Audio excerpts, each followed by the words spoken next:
I was reading a Modern Jund article by Reid Duke recently, in which Reid talked about the idea of having redundant effects and trying to distribute the redundancy among different sort of qualities of the card. So, for instance, here's a very simple example. I want sweepers in my deck. How do I distribute among those options? 4 feels like the right amount, but I could do 4 Rituals of Soot. I could do 2 Rituals of Soot, 1 Cry the Carnarium, 1 Extinction Event. This is something that we're going to see throughout the deck, the sort of distribution of numbers of things. And I found a lot of those articles by Reid Duke very helpful in terms of thinking about numbers of things, because it's easy, for instance, to think of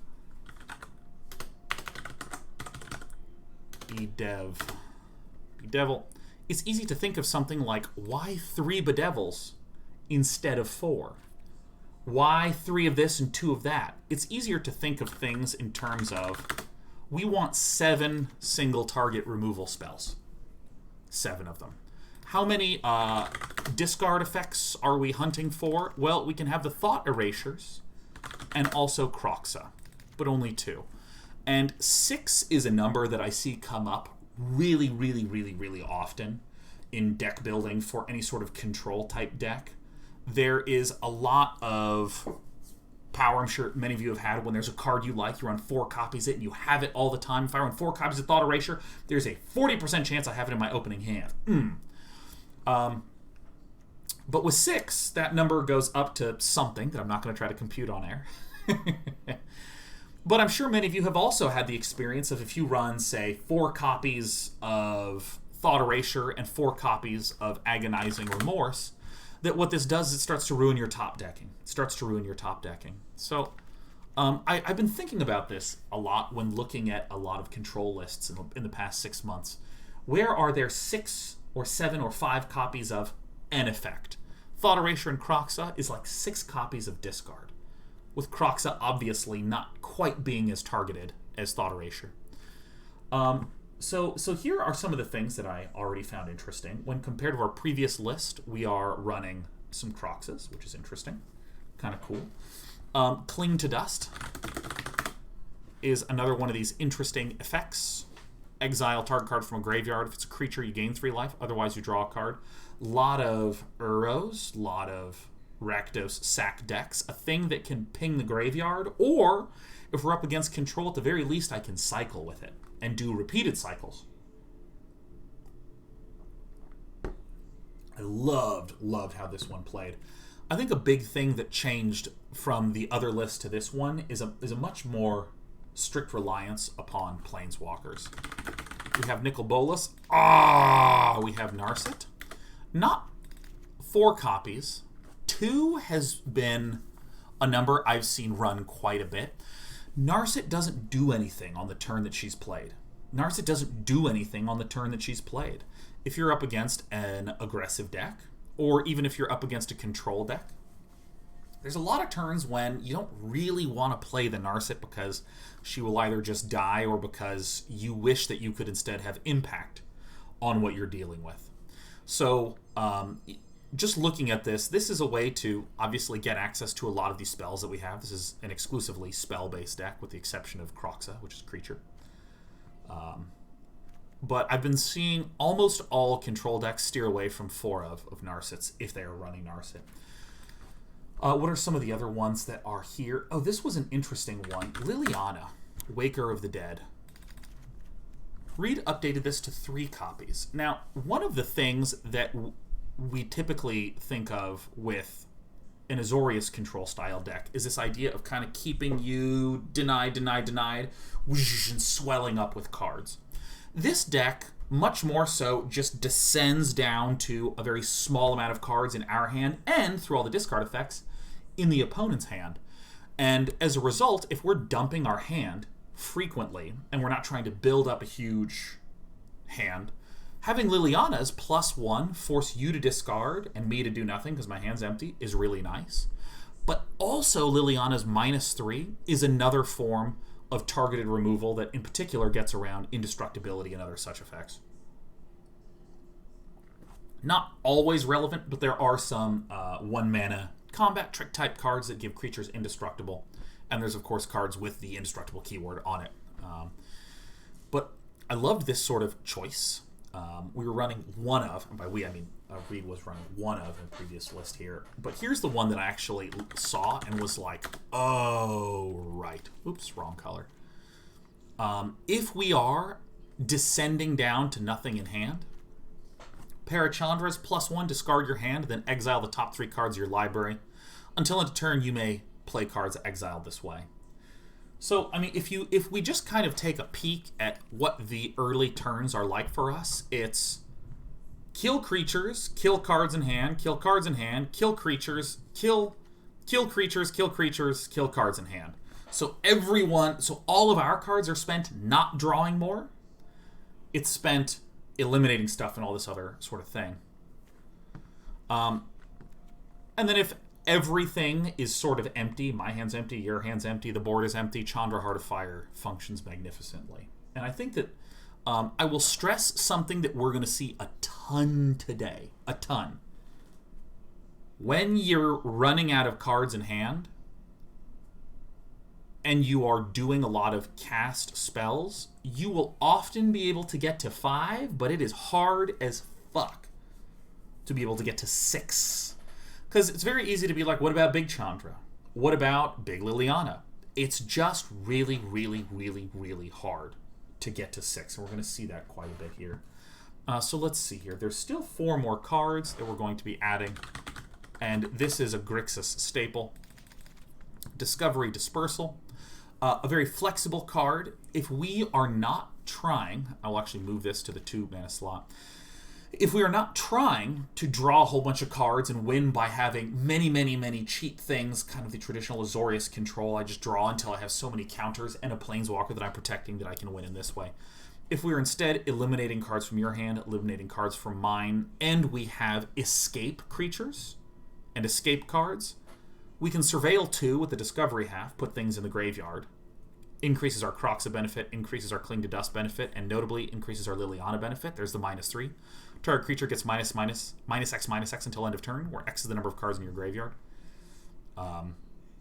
Surveil can help with all of that. The Dispersal also has the benefit of, as we've eliminated down all the cards in our opponent's hand and in our hand, we can Dispersal to guarantee bounce their 1 remaining thing and get rid of it. So it's kind of a nice combo, draw a card in a pinch, and eliminate something. But I'll stress, think of the number 6 that we've talked about a lot. We kind of have 6 sources of this early discard type effect. And we have 6 of our nice Planeswalkers, our 5-mana Planeswalkers that draw us cards,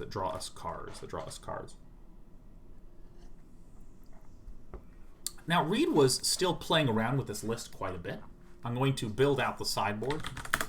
Ashiok's here to eliminate graveyards against a lot of the Uro decks.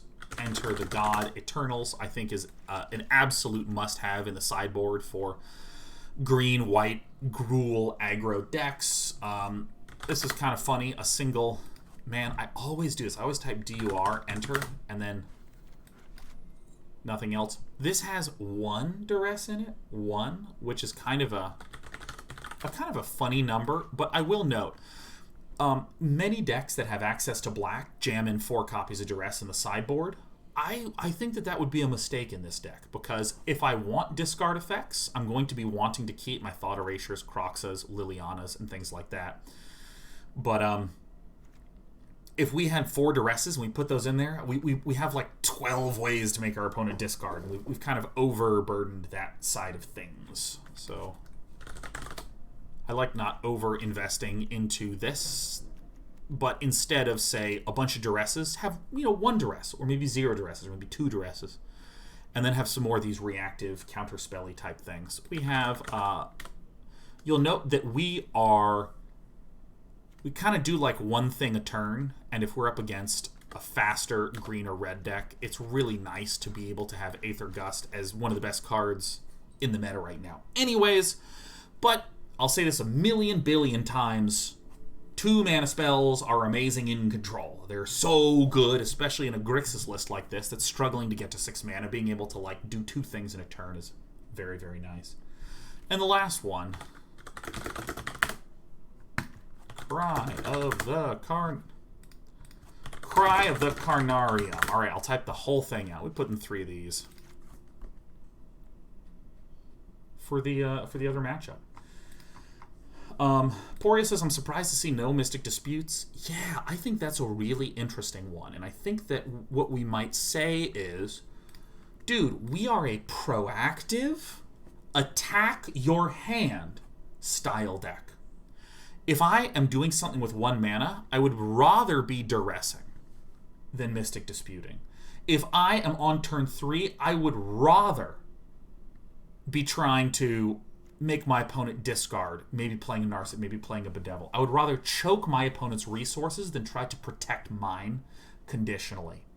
And this is a mindset that I really struggle with in Grixis decks. And I think that this is absolutely fascinating as a thought shifter. Don't just go Mystic Dispute's a good card. I have access to blue, I'm going to run Mystic Disputes. We are not a responsive react protect hand. We are a proactive attack your hand with discards. Attack your hand with Liliana. Attack your everything with Nicol Bolas or Chandra. So it might be more valuable to look at this list and think of this as a black list that is splashing for some blue, for some extra value. Now let's look at the mana base. Let me just go ahead and cut this way down, because I think the mana base also has some interesting components to it too. When we're running 3 color, we don't actually have a lot of slots for some of our other colors. Please show me an island. Thank you. I want to get a cool looking island. Yep. Oh yeah. Oh, that's good. Pair of islands. Pair of swamps and a single mountain. Relatively common looking setup. Boink. So dope. But some of the other things that are... Oh yeah, let me just go ahead and type in 2, so that way we can add in 4 Watery Graves, 4 Steam Vents, and 4 Evil Hotness. There we go, Blood Crypt. I can never remember the names of any of the shock lands. I suck at land names. I suck at them so much, because they all sound the same to me. Like Blue Black, Watery Grave, or Wet Cemetery, or whatever the fuck, man. So let's see. Some of the other ones. Fabled Passage is a much higher value card now that we have some escape creatures. Sometimes you will see, say, an Azorius list run 2 Fabled Passage just to deal with the flexibility thing. It's dangerous to put in too many Fabled Passages if you don't actually want them, because for turns 1, 2, and 3, the Fabled Passage is going to come out tapped. The sack land that you fetch with Fabled Passage is going to come out tapped. But the fact that we run Kroxas, the fact that we run Cling to Dusts, the fact that we run Lilianas, all of these leverage extra cards in the graveyard. Another thing that I thought was really fascinating, Interplanar Beacon. Whenever you cast a Planeswalker spell, you gain 1 life. We have 2, 5, 7, 11 total Planeswalkers, so it seems good. But it's dangerous to run too many of these, because in Grixis lists like this, many of the cards have prohibitive costs. You need exactly blue-black for Thought Erasure. You need exactly black-black-red for Bedevil. You need exactly... Well, I use a Planeswalker, so fuck this loser. But you need, exactly double black for this, and so on and so forth. So I like that this list is running a pair, but not more. I don't know if that number is correct. That's beyond my ability to think about things. But I think that this is a really interesting thing to consider in here, because I think it's... I've absolutely personally added in too many of one or the other. Now, we have access to the various temples. This list runs 2 Temples of Deceit, as blue feels like the more important source, with Thought Erasure and Narset being early on. Technically, we would like Bedevil and Kroxa, as well as some early red. But it's okay to cast Bedevil not on turn 3. It's not okay to not cast Thought Erasure on turn 2. You want to cast it on turn 2. You want to cast it on turn 2. And what's the last one? We are base black, so we'd want another swamp. Let's run a single Castle Locthwain. So we built the list, little by little. And let's just briefly sum up the gist of this, because I think that there's some arguments to be made for cards to consider cutting, removing, things like this. We could consider, you know, instead of 4 copies of Discovery Dispersal going down to 3, we could consider something like a Maze Mind Tome, which is another thing I saw Reid Duke considering on a stream recently. There is, I think, not a lot of flexibility around the 4 Eliminates, 4 Thought Erasures. I think there is some flexibility around the Kroxas. I think there is some flexibility around the Narset, Liliana, and Sweepers, what some of these numbers are. And O-Factor says, why not Agonizing Remorse instead of Thought Erasure? Overall, Thought Erasure is a better card. Overall, Thought Erasure is a better card. If our opponent has... this doesn't deal damage to us, and it lets us surveil to put something into the graveyard, which the rest of our deck synergizes with. Generally speaking, Thought Erasure is just a better card than Agonizing Remorse. Yeah, I mean, it's basically get to the big ones. Get to the big ones. Reid Duke Grixis Redux. Slugaro said, I'd almost like Chemist's Insight, but there's so much aggro. See, I think that the thought process should be that we are not interested in a card like Thought Erasure on trying to draw cards at instant speed at end of turn and do nothing. We'd rather have a card that can attack our opponent's hand. So we'd rather, for instance, run a Liliana Waker of the Dead instead of a Chemist's Insight, because this can remove cards from their hand. So it's kind of thinking of card draw and card advantage not as growing my card advantage, but as in reducing my opponent's card advantage.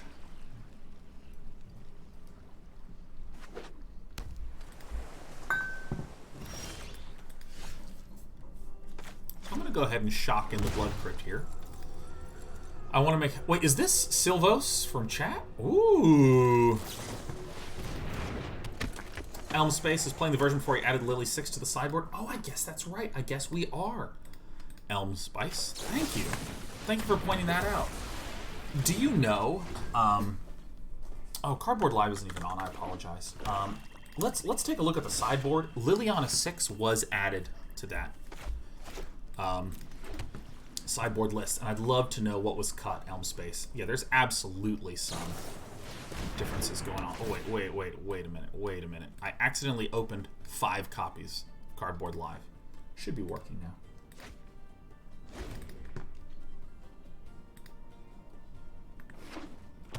Not channel analytics. Go to the extensions.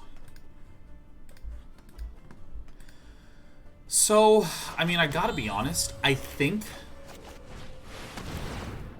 casting Lily hard is correct. Great. No big deal. No big deal.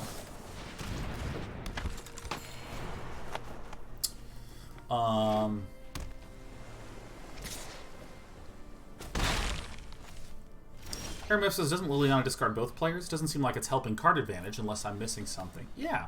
So first of all, Liliana has a -3, so we can play her and delete an enemy creature, and we still have Liliana. But more often than not, we are actually empty with cards in hand. More often than not. This is a bit of an unusual... Why not? This is a bit more of an unusual situation.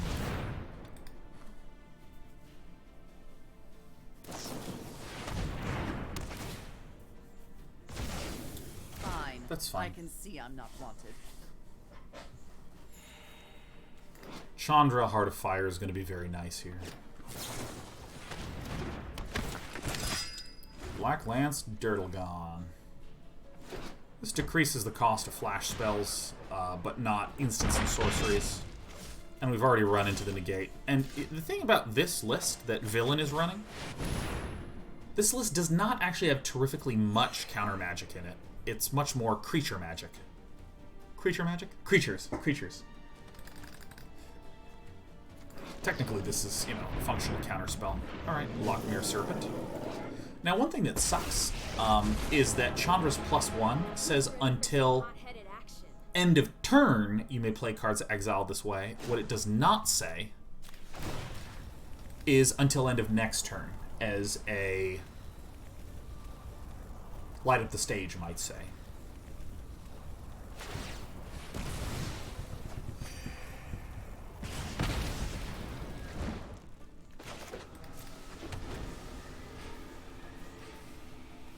Antipriestess love the new hair. Beard looking so sick too. Is it fun to rub your head? It's fun. It's fun to rub it all over. I am used to having more volume up here, so what I feel like happens, I feel like when an art student draws a human head and then messes up because they put the eyes too high, like that's still how I see my own head, and that's a bit challenging to me. It's unfortunate that the Lockmere Serpent was the card that was in the hand. Go ahead and pick this puppy off. Answer says, did we get especially unlucky with the amount of land drawn? It's really important that we count to verify, because we right now have 1, 2, 3, 4, 5, 6, 7, 8, 9 land total. And what did we see? We did scry, so this is 9 land, and we have 4 spells. So that is a little bit outside of expectation.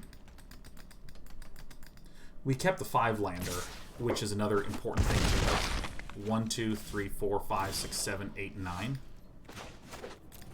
So we drew of a series of draws. We drew 5 land and 2 spells. So again, a little bit outside of expectation, but not a lot. Not a lot. So let's go ahead and see some stuff. Our cards do not seem incredible at dealing with their cards. Cling to Dust does not actually seem like it's particularly valuable against our opponent's stuff. These things seem fine. Really, it's going to be largely about our cheap removal. I might kill Chandra Heart of Fire. I might just try to get rid of some of the expensive stuffs.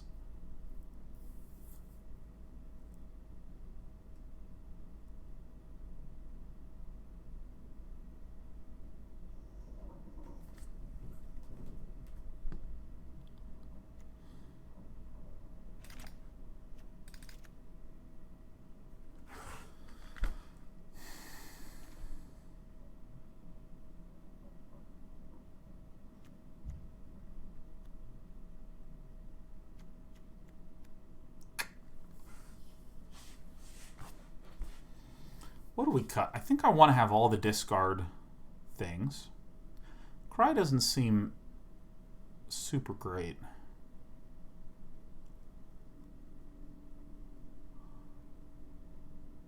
Enter the God Eternals actually doesn't even seem very great. I'm going to do this. I want to be cheaper, lower to the ground.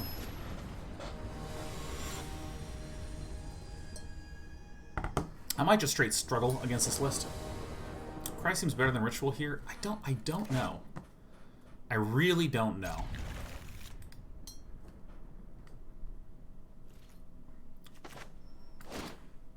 Fuck.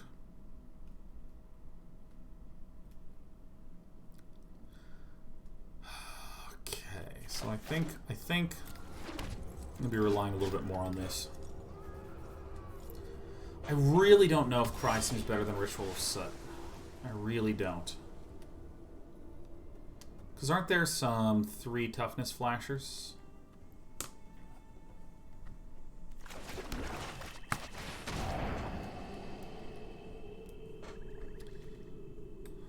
I want both of these, actually. That extra black source is really helpful.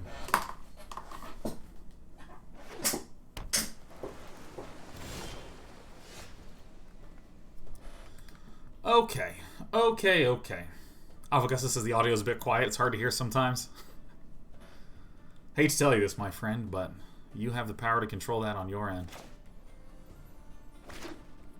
I am going to shock this in.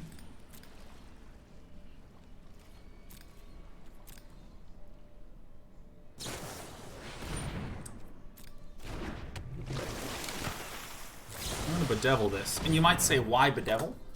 It uses all my mana. And then this way, on the following turn, I can say Discovery Dispersal and still leave mana up for Eliminate. Ah! Alright, so I think I want to crack this.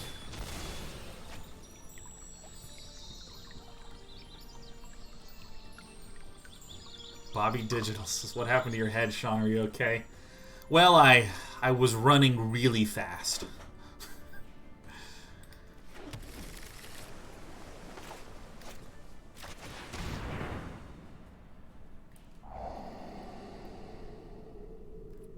Looks good. Looks really good. Looks really good. This hand is absolute plasma. Alright, good. See, I saw a... we saw the 2/2 Flasher and the 3/1 Blacklands Paragon, and now we're seeing the Brineborn Cutthroat. There's enough black-blue flash options. I want to not overassume. Cry could be better. Could be better. I'm just doing it, man.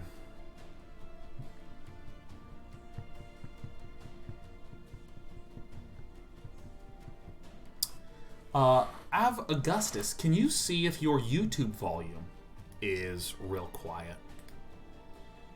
Jesus, this hand. Alright, let's get rid of this guy.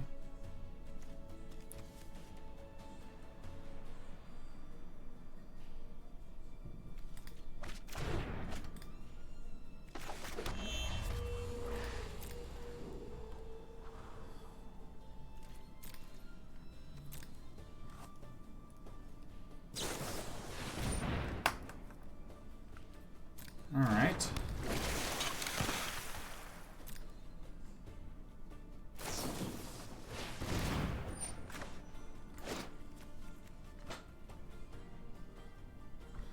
Yeah, I think that this is just strictly correct to delete both.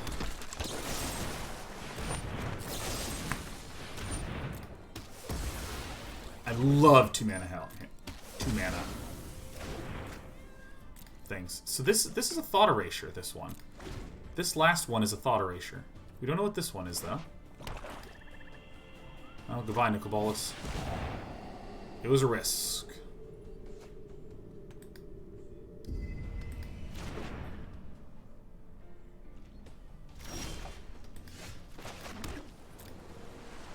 Sucks a bit. Ay, ay, ay.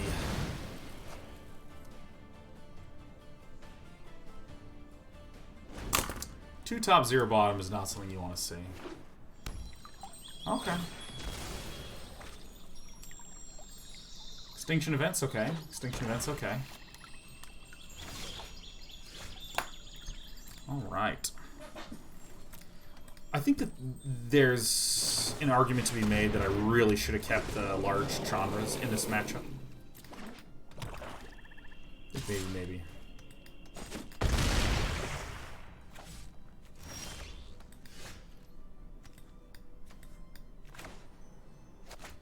Alright, well, this is good.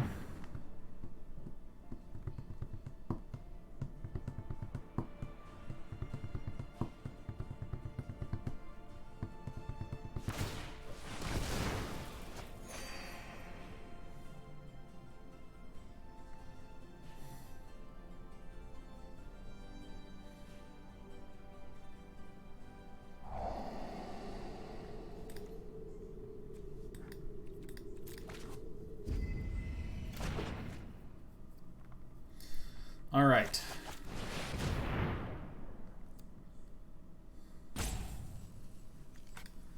And this thing, exile 5 cards from opponent's graveyard, return Lockmere Serpents from your graveyard to your hand. Activate only whenever you could activate a sorcery. Okay. Even.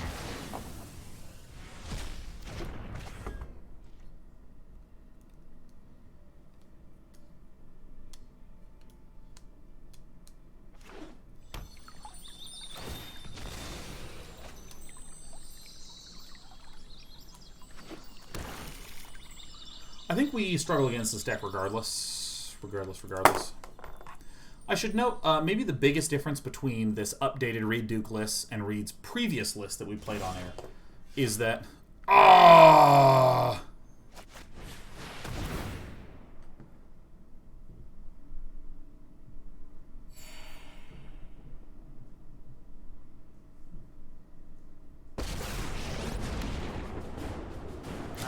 I'm doing it. I'm doing it.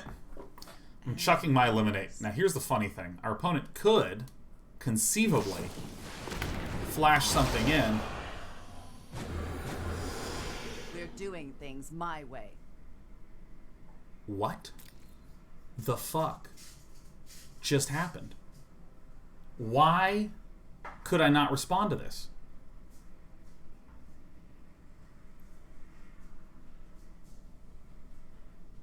What? Need full control to respond to your own triggers? But I'd be responding to the Slither Wisp trigger, right? Alright, well, I guess we just... Huh. Because that feels weird. That doesn't feel like I was... Because if you are doing full control, like, to respond to your own trigger, for any of you who don't know, if I say cast a spell, before my opponent even has the opportunity to cast their spell, I can respond to my own thing. Right? So when I cast that, my opponent had the opportunity to do something, because I passed it to them, which is fine. But then when it says there's no trigger for entering the battlefield, so that means that after it enters the battlefield, I would still be responding to my own trigger. Correct?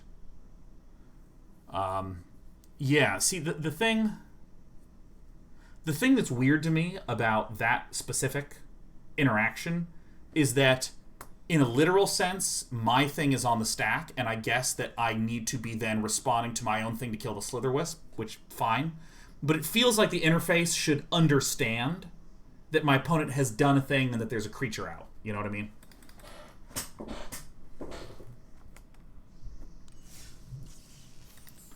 Maybe it's due to the fact that when I did the +1, there was no eliminate target, so the status of that in code was stored differently? I mean, here's the truth of it. Here's the truth. I cast it, and I was waiting to see what my opponent did. If my opponent lands a creature, I can kill the creature, and then my discard effect will resolve. That is a thing that you can do in Magic the Gathering, but it didn't want to let me do that for some reason. And I'm trying to think through programmatically what is up with that.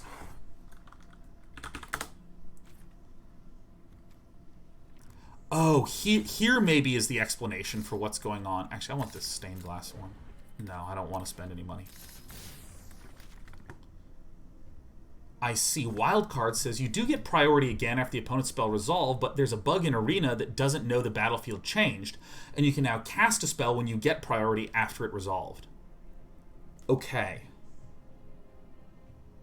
Okay, interesting. By the way, this is a small adjustment. -1 Cry, +1 Liliana. Very helpful in some of the longer, grindier matchups. Let's go ahead and run this again. Yeah, but that was weird because what happened was a creature resolved, and I should have had a chance, and I just didn't interface it correctly. Which stinks.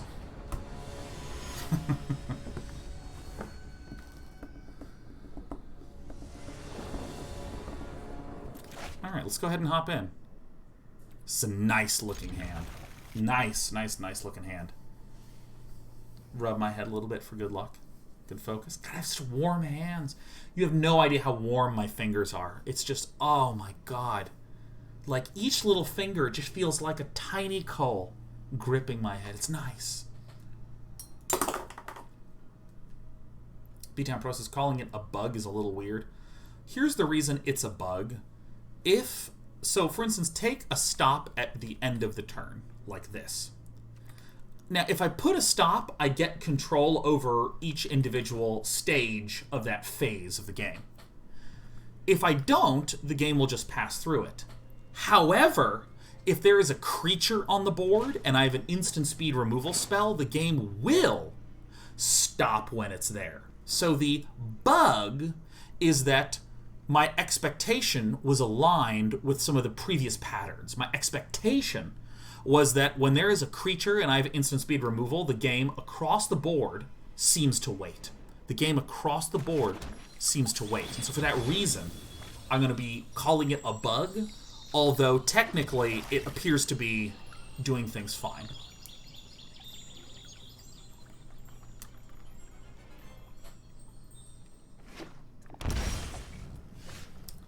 Okay, so I have double Thought Erasure, so we're going to be able to substantially disrupt this hand. Unless there's a Mystic Dispute in the main board of Julio. Okay.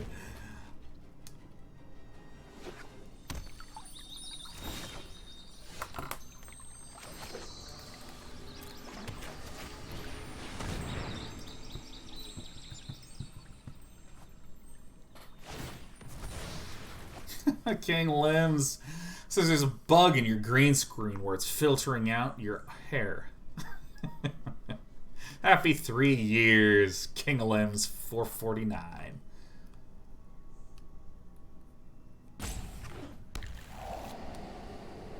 Alright, so this is the Bant ramp that we know and love. I think I'm going to get rid of the Uro. I think that's the one that is more painful to me.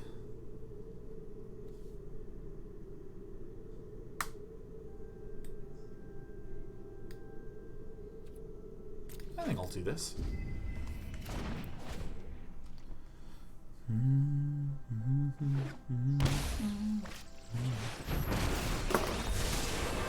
Let's go ahead and get the minus going on Teferi.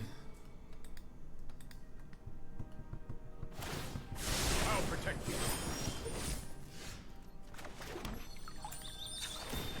We're really hoping to get a lot more black lands. This is not a good collection of lands. That's according to plan.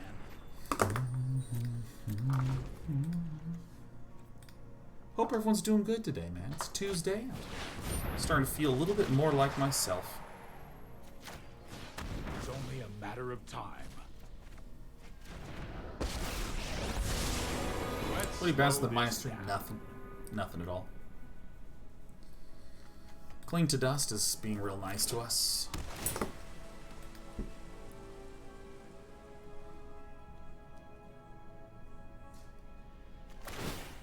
No, I am not making this up as I go. Oh, okay.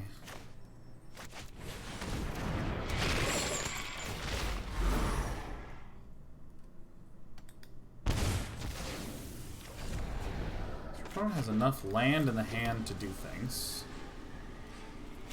I really hate using an Eliminate here. I think it's probably going to be This okay. is hardly my worst defeat. My opponent can't cast Uro. Why not exile the Uro? Because I wanted to draw a card. Together, we will prevail. So here's what my game plan is going to be. I'm going to play Kroxa, and then what's going to happen is Julio is going to play Elspeth Conquers Death with no legal target. That's going to be the play. This is going to be the play. Watch this. Watch. Watch this.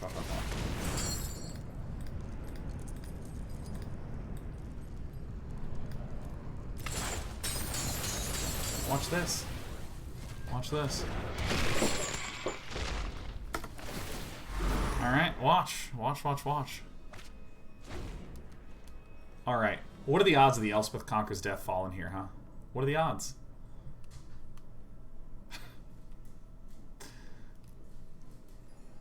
What are the odds? What are the odds? I'm feeling like the odds are high. Like our opponent just discarded a Shatter the Sky. You want to get rid of Shatter the Sky.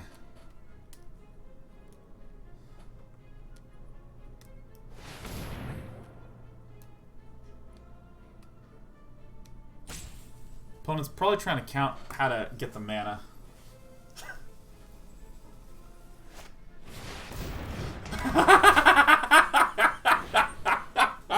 You know, this is maybe the most powerful effect of Kroxa, is that people just don't realize that this thing costs 2. You escape for 4, but it costs 2. And another reason that people mess this up is that this guy costs 3 and escapes for 4, so it still is Elspethable. Oh, Jesus, that is, like, so funny. Okay, well, let's go ahead and force our opponent to discard an additional card.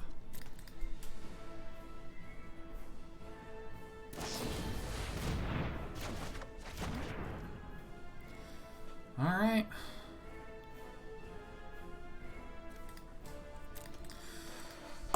Okay, so... I think this is maybe the most reasonable play. No. No, I mean, this is the only one that makes sense to me. We choose even. We get rid of all of those. And then we Kroxa to discard the last card. This is about the only play that I can see right now.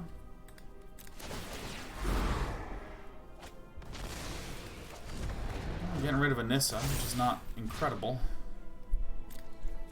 This has to exile 5 other cards. So if we Fabled Passage, that could be good.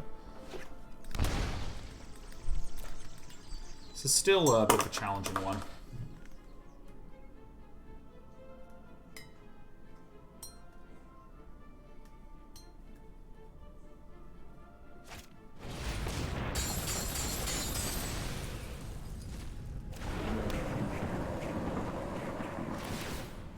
Still's not looking good for us. Still's not looking very good for us.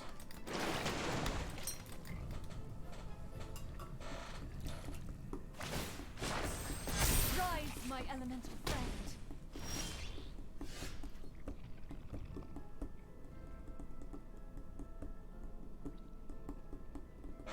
I don't know if we can live.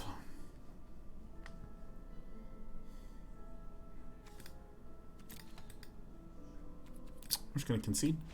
I don't think that there's anything we can do here. So what are we going to do? We're definitely going to get rid of these sweepers that are a little bit weak. Chandra Heart of Fire I'm not entirely sure about either. I think we do get rid of this one. We put in Lily. Ashioks come in. Liliana comes out. I feel like I want a lot.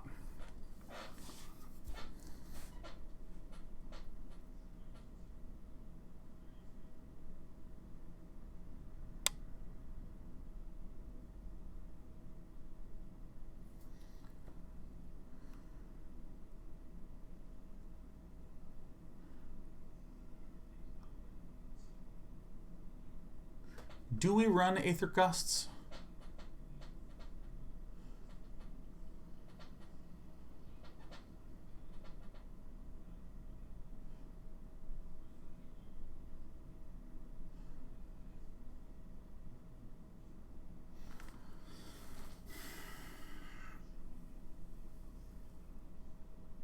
I don't think...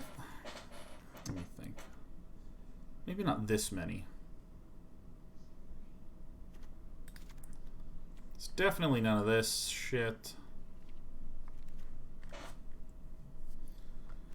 Probably delete these.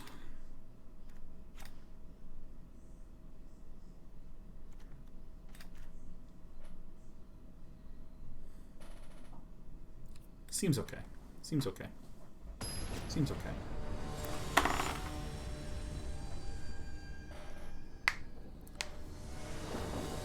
Duress also has arguments to be made for Duress, like one Duress. This is a great hand.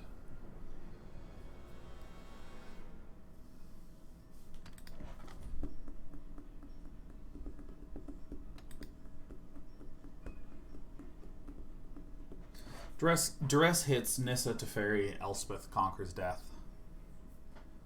And they probably cut the Shatters, but it also hits all the counter spells. Yeah, maybe one of those. Maybe one of those. Maybe one of those. Maybe, baby. I'm gonna briefly go achieve water and coffee. Also, yes, I wear pants.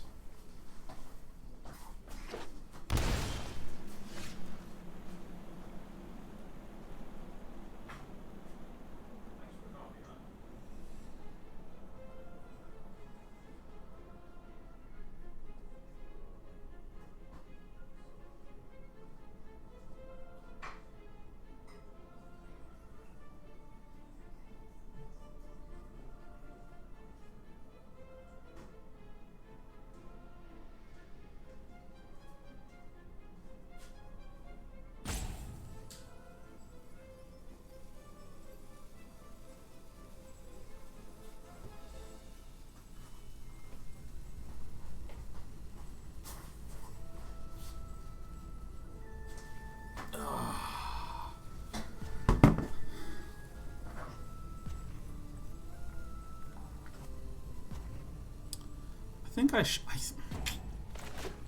yeah, I think I have to. I think I have to. I think I have to. I think I have to.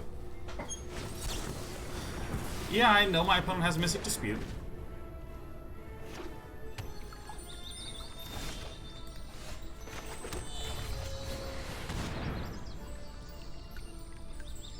Could be a second dispute. Would be fine.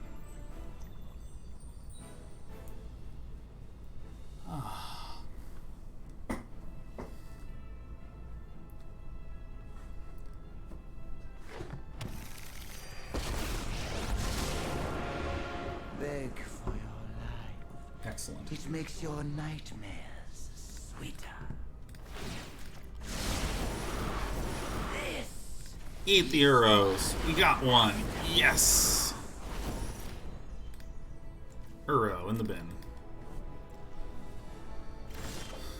Okay, so I'm going to do this, like this. We're just going to take a... Actually, no, we want to do this first. We want to do this first. Your final terror.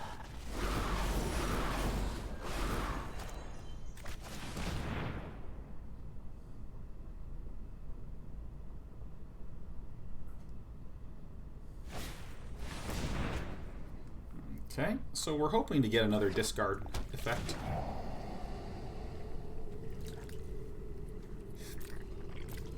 This is probably quite strong.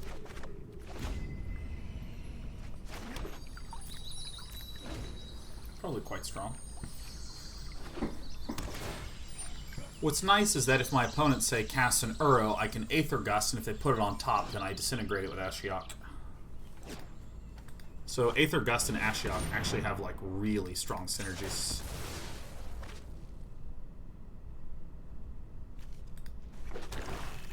No Hawk, happy 5 years. Hope you're safe and well. I'm starting to get there. I'm starting to get there. Here we go. Oh, this is a bit painful.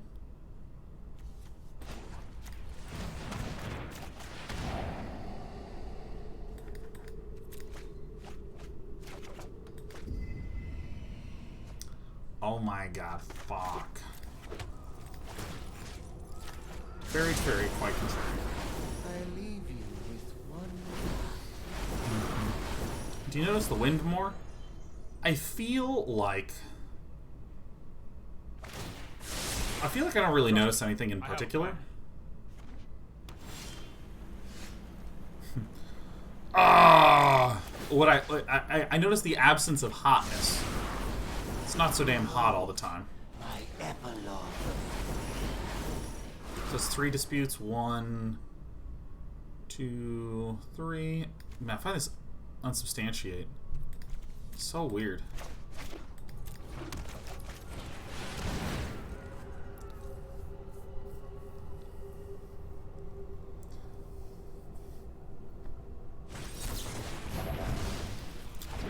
Odin's Vita.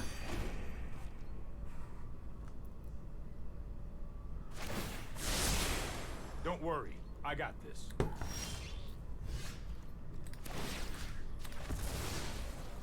I mean, our opponent's running the risk of getting milled out.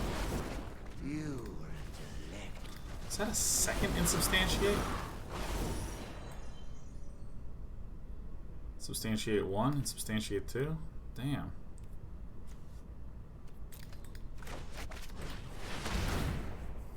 Yeah, having this to ferry out hurts a bit, but we do run a shitload of Bedevils.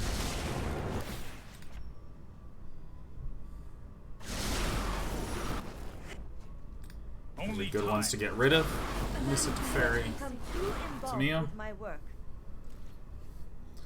I mean, this is kind of hilarious. My opponent's down to 22 and has 28 in exile. We've exiled 28 cards.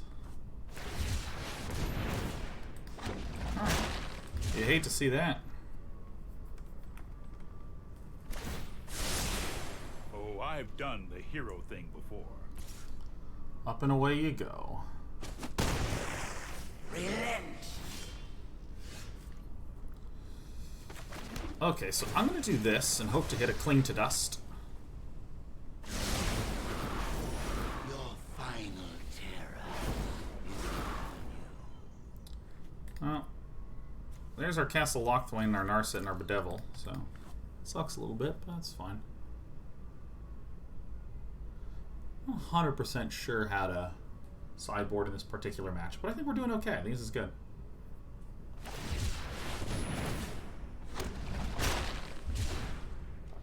Full of Triaxis says, hey Sean, I don't have anyone in my life to talk to about Reckful, but it's really gotten to me more than I thought it would. Have you spoken about it at all? Yes, talked a little bit about it on Friday, but happy to talk about it again. Happy to, man. It's really tough. It's really tough, and I think that there's... I'm going to concede because I kind of want to get in more games with this thing, and I want to do more sideboarding. It's plausible we had a chance, but I can't... We had 7 removal for specifically Teferi. And also, this is one of the reasons why Mystic Disputes... I want to...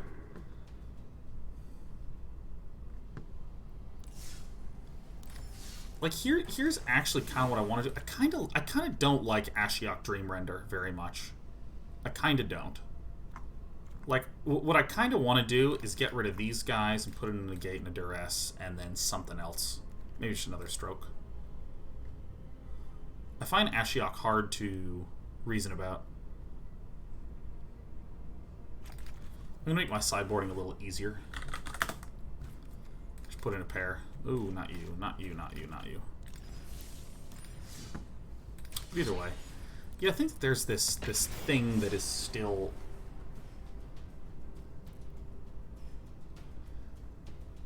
that society at large is still developing, like, fledgling understandings of, which is how people have identity. What their identity is, and what it means to have an identity. Because there are, you know, so here's a very traditional form of identity. Like, I am a member of religion X, and I go to my church, or my mosque, or my place of prayer, and there is a figurehead. Priest, a rabbi, you know, like a person who runs services, gives sermons, leads prayers, so on. And I mean, I know a lot of people who are religious that it's more than it is a thing that they participate in. It's like a central aspect to their life. And when that person dies or passes away, it can feel like so much more than just, oh, there's someone that I know that died and that's sad. Speaking of sad, it can feel like there's part of you that's being impacted, and particularly in the gaming space, you know, where, like, you and I, we both play Magic, and so when you are seeing this Yorion 3-color deck, you and I, even though we maybe don't even share the same language, I actually think do I want this? No, I want that. There we go.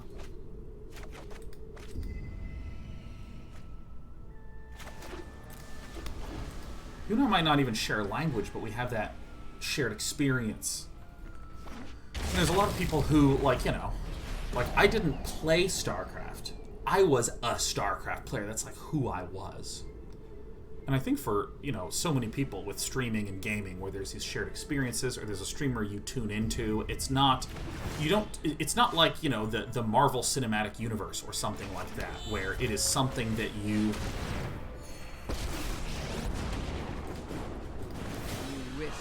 A fraction of my power.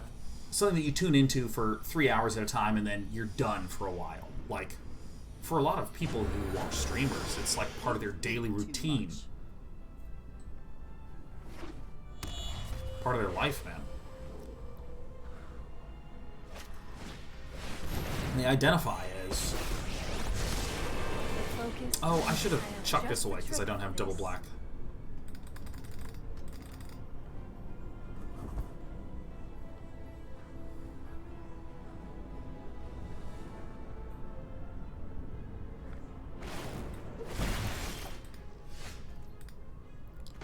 Well, I know what I'm ditching on.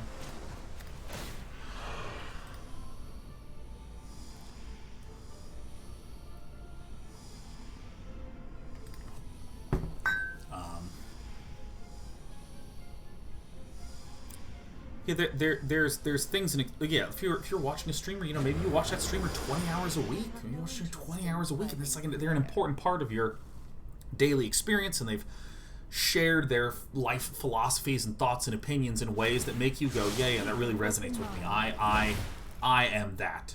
I definitely, that checks out with me. This hurts. This hurts a lot. By the way, this is the Gabriel Nassif 5-color Yorion Planeswalker deck. That's also a list that we're going to be running today, later on today. Goodbye, Bedevil. We're hoping for a black land here, because we can just smash Kroxa. What a tease. What a tease.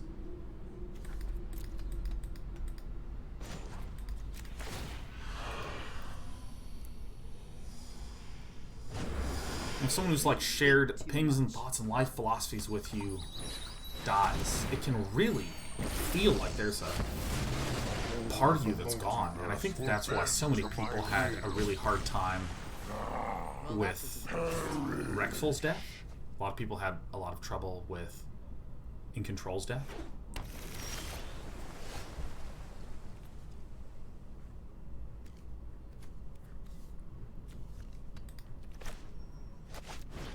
I gotta get rid of this guy.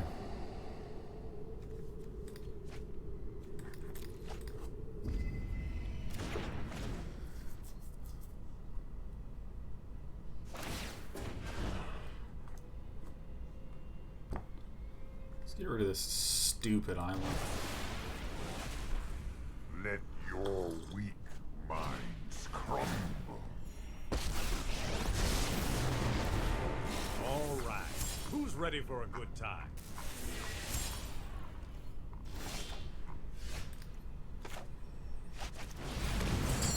Bang, bang, bang, bang, bang. Okay, well, I'm So yeah, no, I really understand why a lot of people are having a hard time around, you know, the deaths of streamers. It feels very different than a loss of a loved one.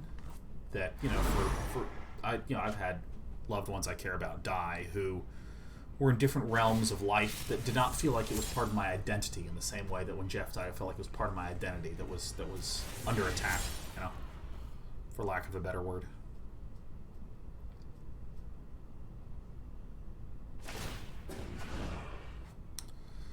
Let's get rid of this one.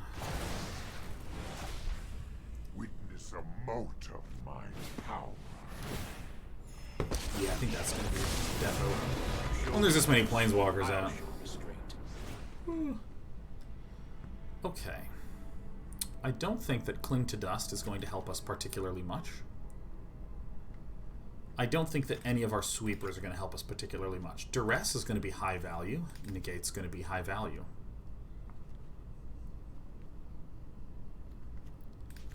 I think Liliana Dreadhorde General is going to be quite nice.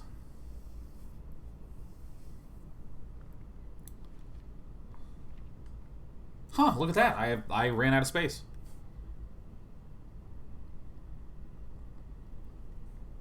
Time to submit a 59 card list and run.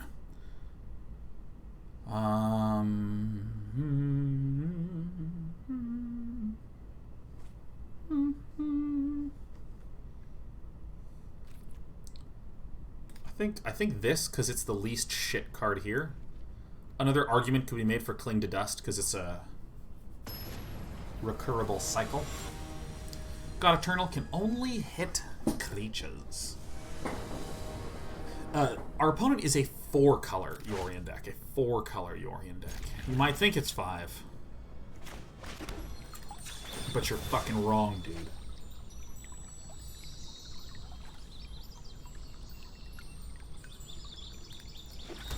And there's one thing that I want to try to steer everyone towards, because it's going to be how we are thinking of and applying analysis to this deck, which is there's a lot of reactive cards. Elder Spell. Once my opponent has a bunch of Planeswalkers, I can react by smashing down this Elder Spell. What do we think about that option, you know? No. Maybe, actually. Shit. Yeah, I definitely want this, but I think maybe I just go 3, 4, 5. Because next turn, for instance, if I draw like a Thought Erasure, I want to be able to do something with it. It's fine. But again, it's very easy to think reactively about like, oh, you know, what about a Mystic Dispute to help me cast my things? Switch it to proactive. Instead of the 1 mana blue reactive Mystic Dispute, the 1 mana black active Duress. Things like that.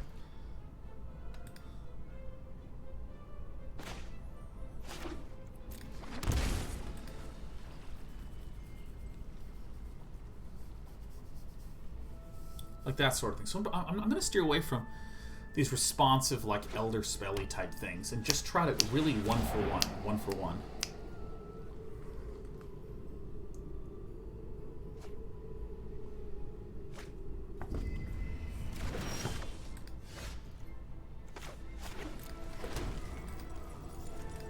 You know, it kind of sucks that our opponent is running an 80-card deck and twice had a pair of Thought Erasures in their opening hand. It takes impressive knowledge to That be a sucks. Temporal Archmage. For sure. Oh, yeah. Oh, my God. This is the best card we could have drawn. This is, like, the best one. Number 1. I mean, unless there's a Nicol Bolas there, in which case... Ah! Maybe I should have played this one instead. Would I have had enough mana to do that? No, no. I don't think there's a way to have had the gust up.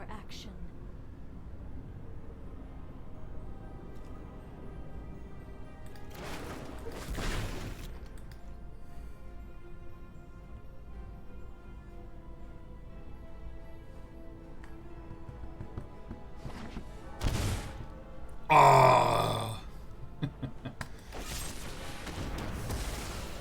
Really? Great. You got it, man.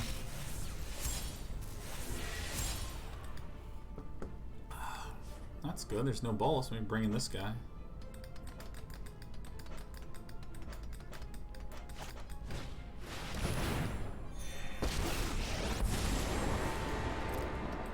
I like a good fight.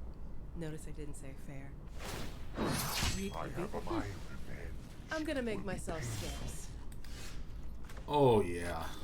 Oh, yeah. And I'm even casting it before Interplanar Beacon because I'm out of my mind.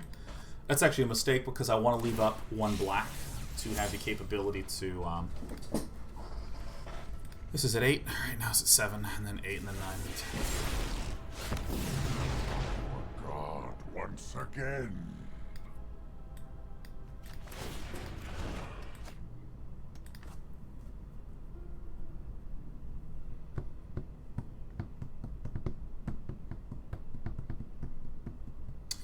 John GC says Elder Spell can be both reactive and proactive, though. Can easily turn off your own 3/4 mana walkers to ult him. It's a very, very narrow card. That's my concern. It needs to require my opponent to first have a lot of Planeswalkers in their deck. And then I can only benefit from it in the circumstance where this happens. I want just more blunt attacking cards, like an Eliminate. 2 mana, instant, easy to cast. Things like that feel really nice. So I have the Aether Gust for...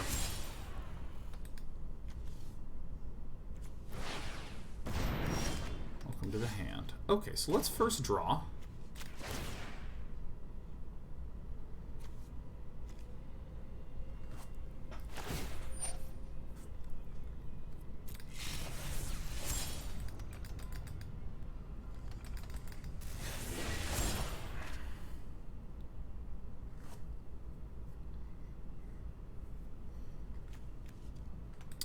Probably gonna have to eliminate this guy this turn, huh? I think that's a pretty reasonable play.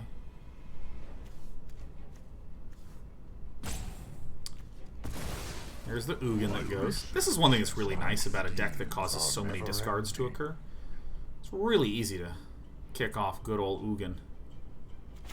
So I think that we must... Yeah, that we have enough mana for this. We gotta get rid of Teferi quite contrary. Humbling. I'm gonna shock this in. We're gonna do this, and now we have enough mana for the Aether Gust.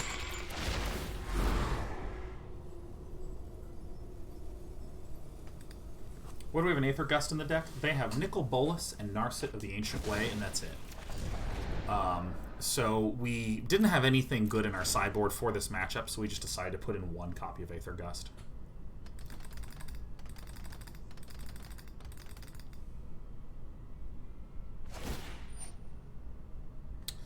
Yeah, Bugakado is asking a question that, like, is actually an incredibly essential and important question. I'm gone for now. Due to the concept it brings up. Bugakado says, could you maybe have Elder Spell on the sideboard and run a Fae of Wishes to make it more viable against this deck? Which at first blush is like, oh, I see. Yeah, this is, you know, we're going to try to give ourselves more flexibility. Here's how I will rephrase that. Like the consideration of it. I don't care about this, right? We don't have enough damage incoming.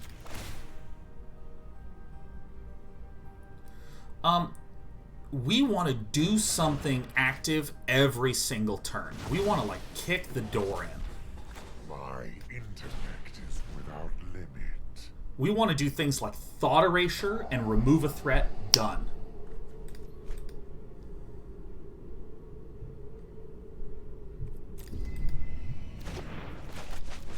You know, want to do things like play Liliana, start making them discard stuff. Stat. I totally am going to do this to make my opponent lose the life. Now, if we were to play a Fae of Wishes, what we would be doing is we would be spending 4 mana to do nothing that turn to get a spell that conditionally we might be able to 2-for-1 at the most common good case. Obviously, we can 1-for-1 with an Elder Spell, right? I can just kill a single Planeswalker, but what we want to do with it is we want to be able to... I'm gonna make myself scarce. This is fun. This isn't a fight. Our opponent will more than likely draw something, but they cannot do anything. Might be a bad idea.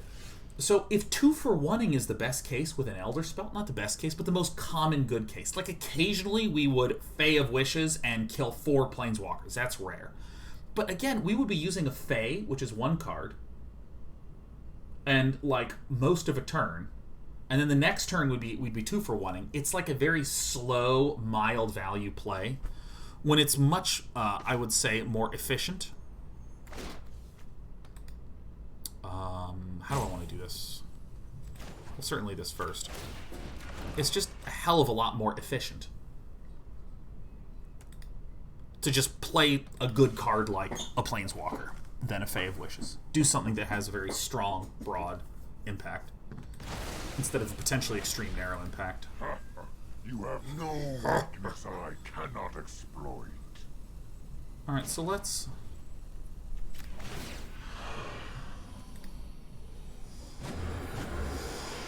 Sorry for your Elspeth loss. Conquers Death, that feels good.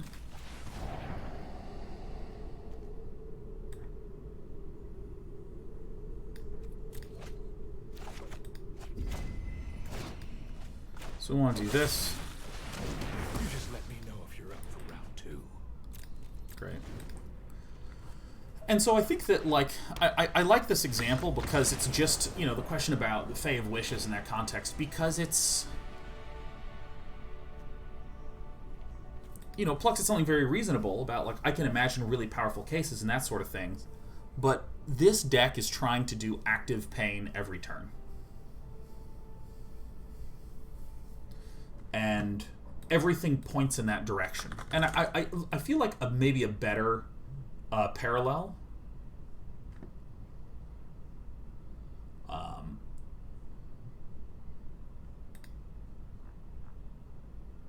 Let's see. How do I want to describe this? Okay, so a parallel that might make sense is if I am an aggro deck, I want to have a lot of creatures that are working together to kill the enemy. Right? Imagine if you had a creature deck. Like, pick your favorite creature-focused aggro deck, like an Embercleave Gruul deck, mono red, white weenies. Pick your favorite aggro deck. Now imagine replacing 20 of your 30-some-odd creatures with removal, and then play that deck. What you're going to feel is that each creature needs to do so much more. You run out of steam. You run out of momentum too much. So the way to think of this deck, maybe as a potentially useful metaphor, is I am, instead of trying to attack the face swiftly,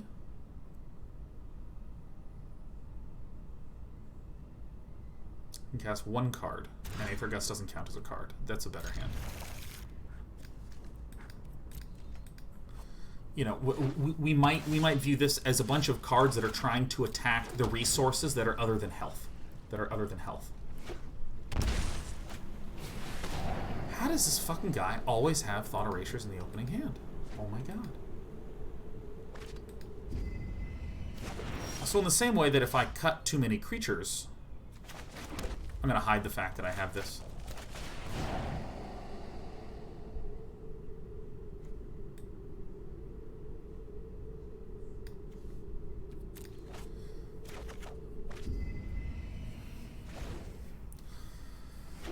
In the same way that if I had a creature-heavy deck, I'd want to keep a lot of creatures so I can keep bonking. Holy fuck, I can't believe how consistent our opponent is against this. In the same way that if I have a creature-focused deck, I want to keep a lot of creatures. I want cards that attack the enemy's face. Excuse me, cards that don't attack the enemy's face, cards that attack the enemy's hands, lands, other things like that. Hey, Billy Zane. Billy Zane in the membrane. Billy Zane. Long-time resident here. Get the fuck out of here. Are we kidding me? Alright, let's keep on fixing those draws, baby.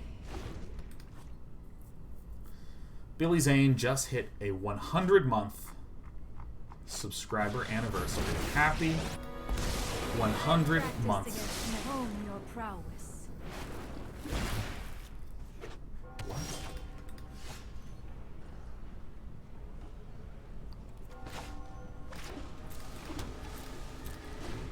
Can't draw because of Narset.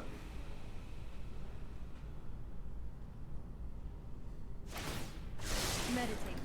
Billy Zane said we did it together, Sean, from way back when I made it into Fun Day Monday to now.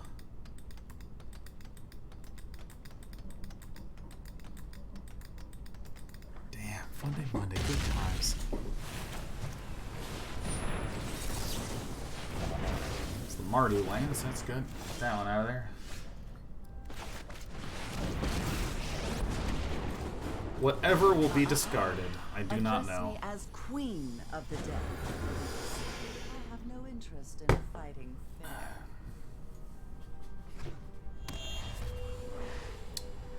Nicol Bolas hurts the most here. Teferi's fine. I am not going to sit this one out. I've got time.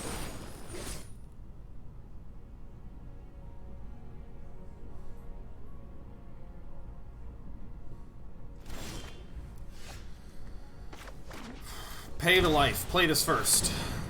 Oh. Plus this first. All will bow before Nicol Bolas. Our opponent exiles a thing. Let your weak minds crumble.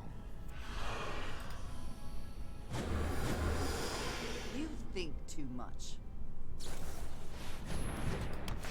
Omen of the frickin' sun. Oh, shit. Crap. I've got it.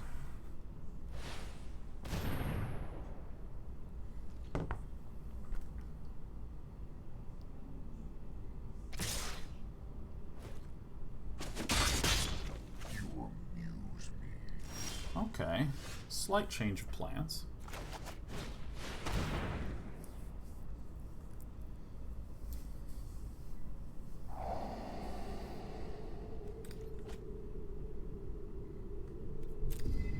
That's a good one.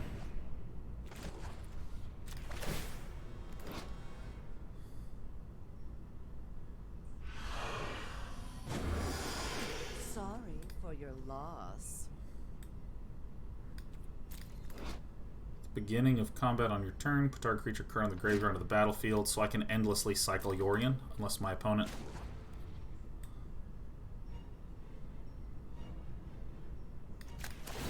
Okay. Yeah.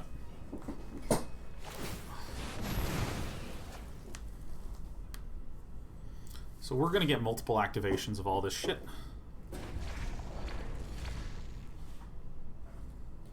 Did our opponent do 2 top? 2 bottom? What happened? Something like that? Ornery Hippo, welcome, new and fresh, to Day 9 TV. Dradog, happy 5 years. Says always thanks for the content and positivity. 2 bot? Oh yeah, you love to see that shit. Oh, that's some good stuff. So my opponent will be forced to bonk upon this. Let's try this. Neither of these are really doing that much.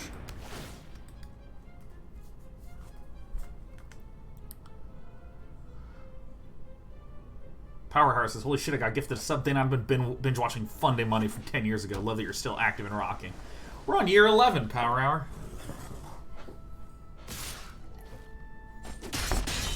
Our opponent made a huge mistake. Our opponent made a huge mistake. Okay, Nicol Bolas. We plus Nicol Bolas. Alright, watch this. Watch. Things are going to start getting deleted here. Now, notice it says, at the beginning of combat on your turn, put target creature card from a graveyard onto the battlefield under your control. It gains haste. Okay, so here we go. I minus this. We're looking for... Just the trick for this. I think we do want Chandra, Heart of Fire. And then watch. -7. Beginning of combat, the only creature card is Yorion. I get to exile both of these. This gains haste. I was not prepared for this. Oh my god, this is awesome. Now what? This is awesome. Welcome back, everybody. My prowess is unmatched by my peers. Yeah, and no matter how many times our opponent kills this, it comes back every single combat with haste. That ultimate is really, really, really, really good. Tumbleweed Girl, gifting 5 to Ziggy 18 Russian ally. Erlen, Wordable, Nyx, Ionia.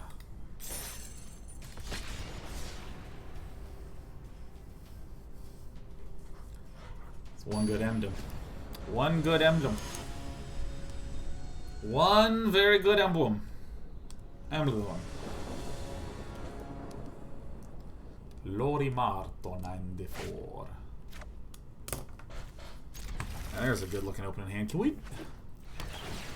Ike Hogman says, I think it's actually just Tumbleweed, not Tumbleweed Girl.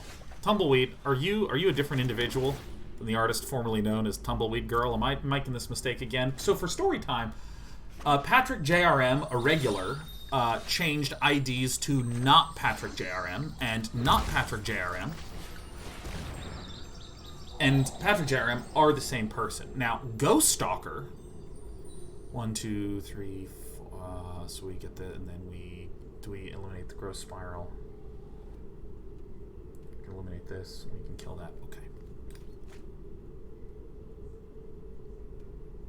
Looks good to me. And then Ghost Stalker 88, the mod here, there was another Ghost Stalker. And those are 2 different people. And Tumbleweed, I used to be Tumbleweed Girl. Okay, that's good. Well, Tumbleweed. To whom your name brings great cheer, Tumbleweed. So here's what I want to do. This neutralizes a bit of a pain in the ass. If you wish to surrender, Opponent has the mana to be able to cast it. I'm going to begin to choke our opponent out. Oh, fuck yeah. In terms of potential card advantages. Didn't Joe Monkey have a few accounts, or am I misremembering? I think you might be right, Aaron, too. I think you might be right. What a nice draw. So let's shock in the blue-black land, so we can use some blue-black here to get a peek at the hand. Excuse me.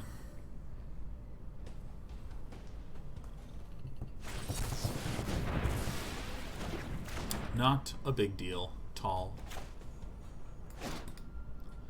Is eliminating this really that important to us? Let's go ahead and down this. Ugh.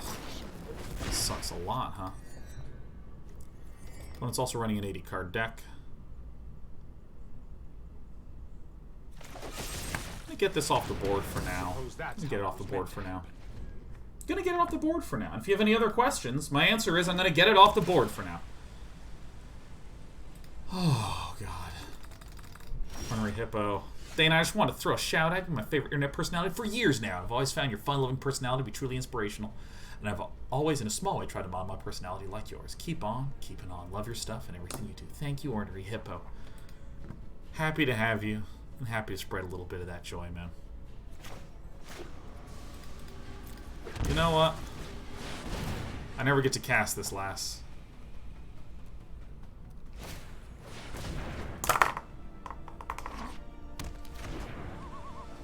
Could be the case that these extinction events are not fully valueless. Okay.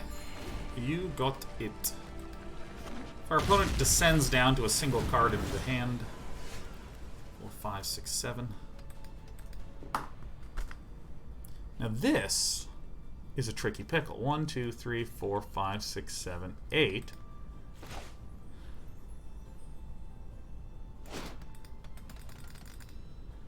Okay. Here's what I'm going to do. I'm going to Discovery Dispersal first.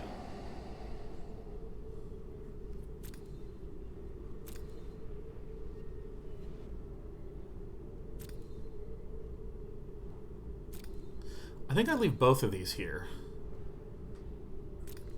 This is not a good target. And we're going to have enough in the bin to Kroxa it up. Probably this guy goes away. Oh, it was a Teferi Master of Time. Okay, that's fine. Narset is okay. Hone your prowess. Wilderness Reclamation, huh? Let's see.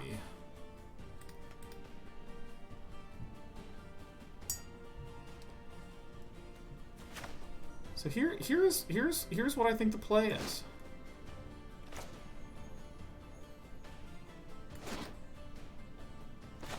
I think this is the play. I think this is the play. And I'll explain why as it's happening. So obviously, I have these extinction events I can't do that much with. What can our opponent do? Our opponent can either get rid of Ugin or get rid of Yorion. I'm not worried if my opponent keeps Yorion. So let's think about the Ugin path. If my opponent keeps an Ugin, the only way to destroy this Liliana would be to -4 Ugin, which would also hit our opponent's Wilderness Reclamation. If I alternatively played Kroxa, Titan of Death's Hunger, my opponent would be able to -3, killing my Narset, their Narset, and the Kroxa, and keep the Wilderness Reclamation, and I can't have that. So now my opponent, yeah, there it is, has the ability to, you know, play a Narset, play that, -4, has some variety options that can be done. But the -4 will again kill the Wilderness Reclamation. Oh, Shark Typhoon, that's an interesting one. You got it, man. You got it.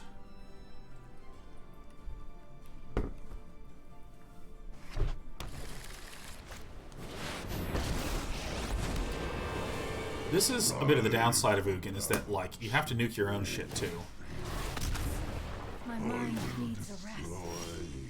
Perfect. Okay. So...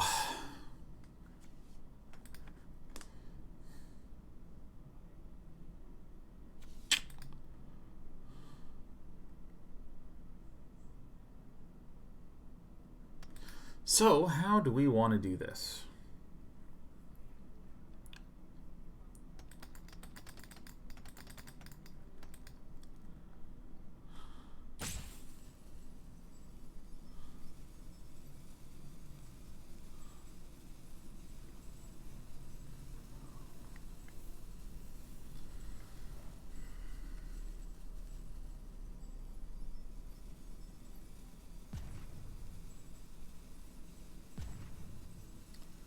So I think I'm just going to plus, get the cycle.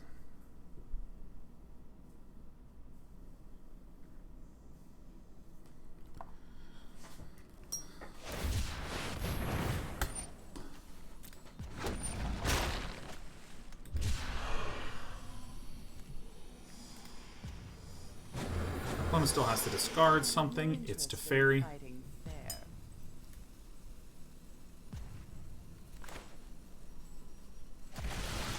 Get this, actually. There we go. I don't think Ugin's a threat. Next turn it'll be a threat, but I have Nicol Bolas Dragon God. If my opponent plays a creature, I can minus it with Skilly Lily.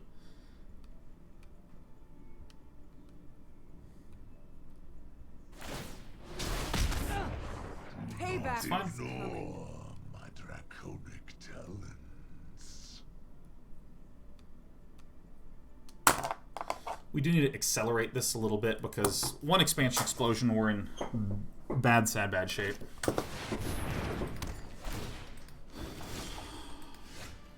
Okay. An interesting maneuver.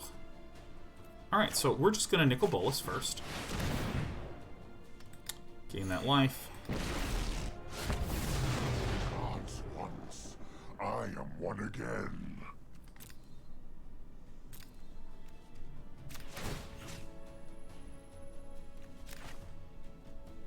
Seems good. Defiance and has comes inevitable. Sorry for your loss. Guess we want black from this. Alright. What goes and what stays?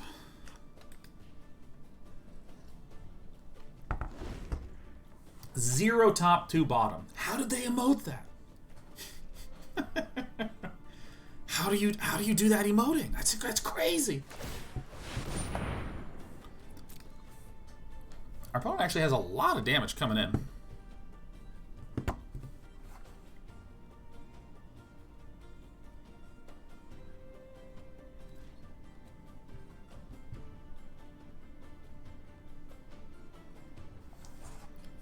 All right, what's happening here?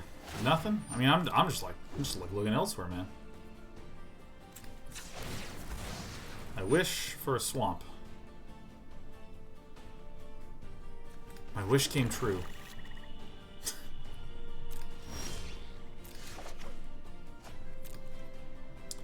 Cool.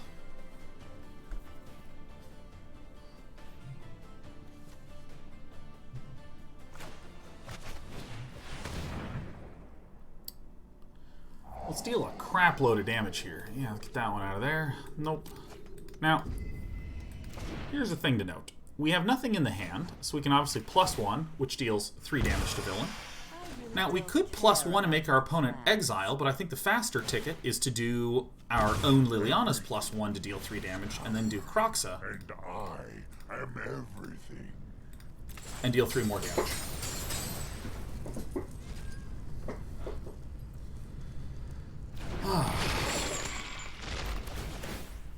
So now my opponent has the ability to make sharks, but we can deal 9 damage a turn among all of our pieces.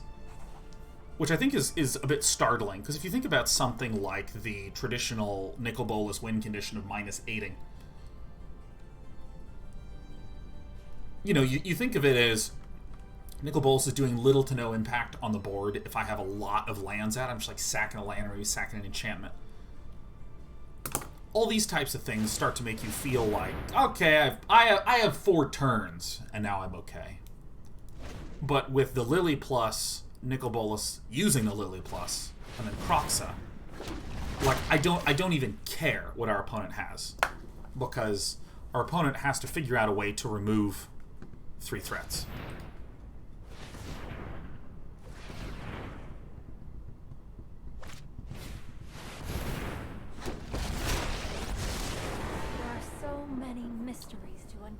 And without any removal.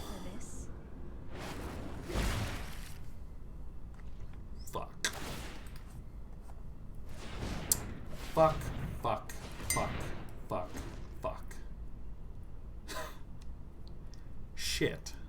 Shit, fuck. Damn it. Dang it. Darn it. That's literally the only card that I think actually fell into this category.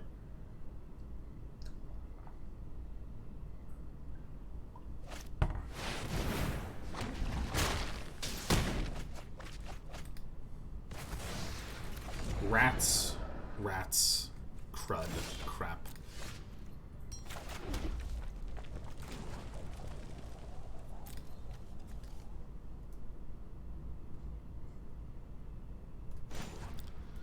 Ugh, ugh, ugh, You're all ugh. so generous.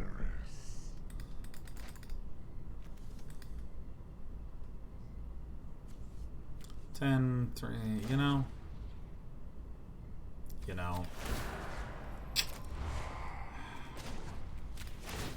Whatever, let's just assume their tools suck. I have no interest in fighting fair.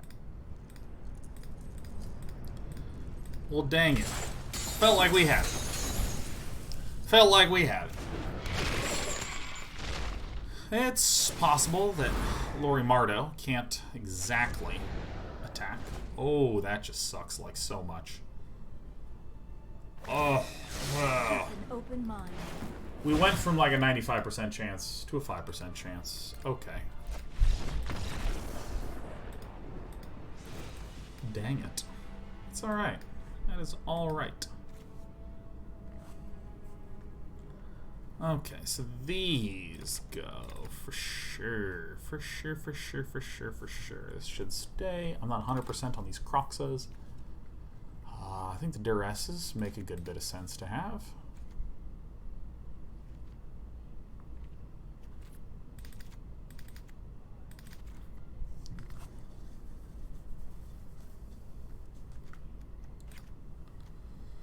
Yeah, actually like this. Oops, come back to me.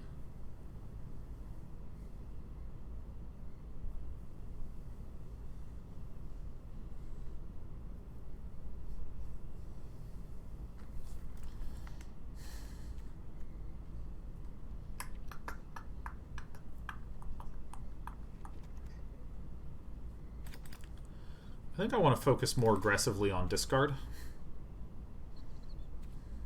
I think I'm trying to do my deck's version of going under.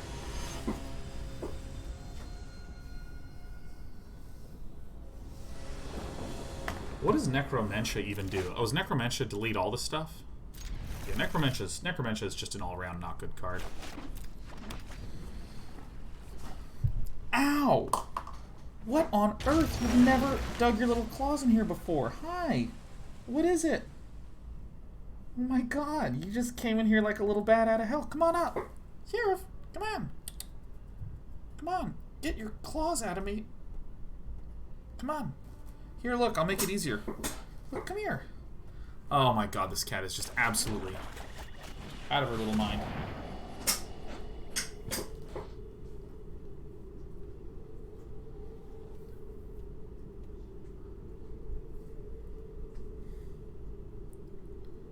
I guess we want to get that one out of there. That's a very good one to have. Hi. Okay, so here is the thing. We want to absolutely Discovery Dispersal first. Black, black, black. Okay, yeah. I think we got the mixture. Hello. This is actually okay. I'm known for my excellent timing. I've got Destroy a Planeswalker that's black or red. I have just the one. Yeah, come on. Come on up. Come on. You can do it. I believe in you, Sherebear. Come on. There it is. There's our sweet girl. Alright, soon enough I'm not going to be able to draw, thanks to Narset. Of the deck, please.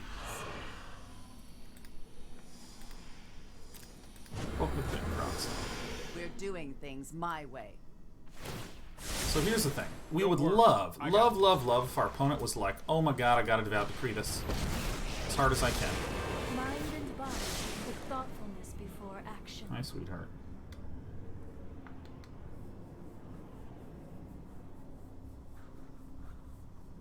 Yeah.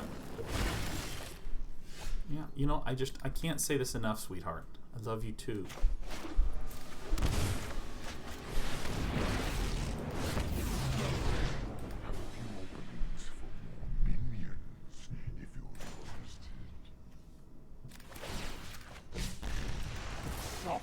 For your cause. Still have much to learn.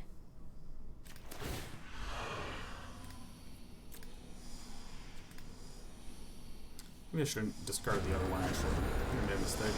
I have no interest Uh-oh. in fighting fair. this.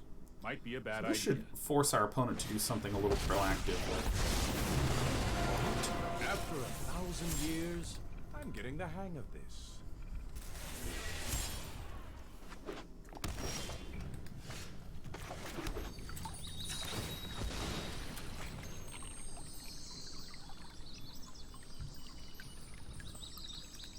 Okay, so let's make sure I get this right.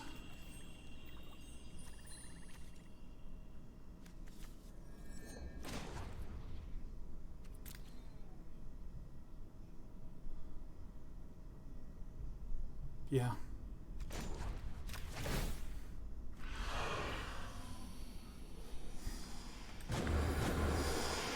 Sorry for your loss. Make everybody discard, All the exile, everything. cosmos are mine to control. Alright, then our opponent now has nothing in the hand.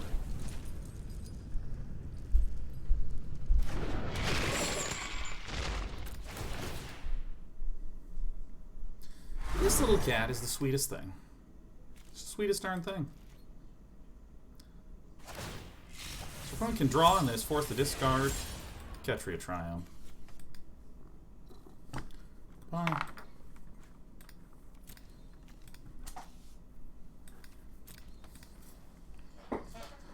So our opponent can basically play precisely Uro.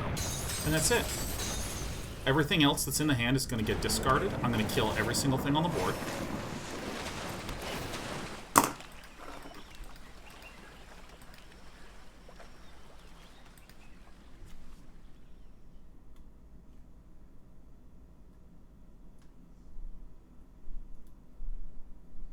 Okay.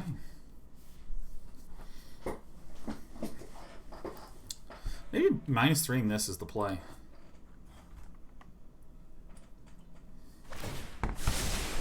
No, I am not making this up as I go.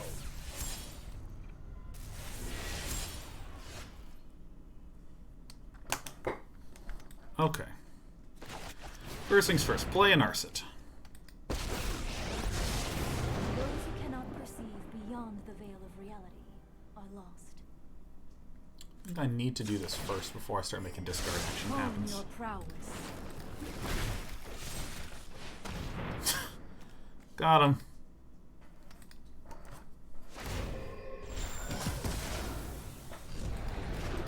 You got it, my friend. So let's make our opponent.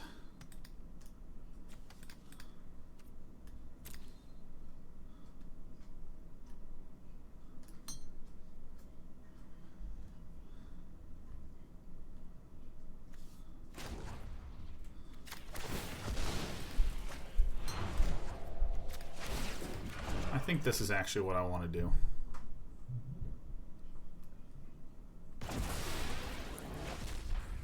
My intellect is So at the beginning of combat, the only card out here is Uro. So every single turn,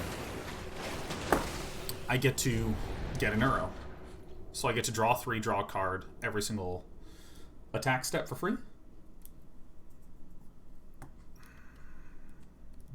And now we're out of discard Planeswalkers, but that's okay.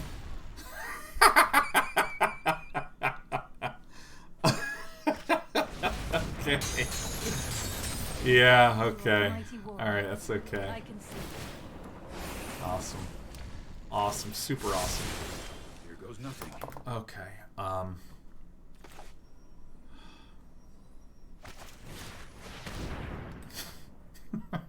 Okay. That should go.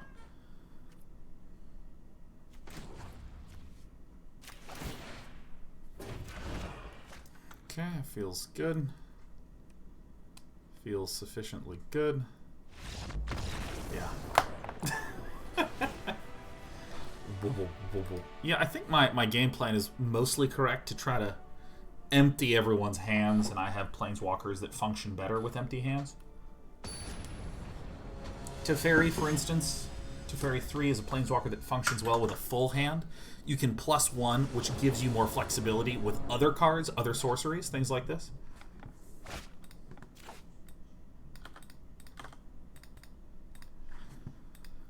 My Planeswalkers, on the other hand, function quite well with... that's a pretty good limit. My Planeswalkers function pretty well when I have nothing in hand.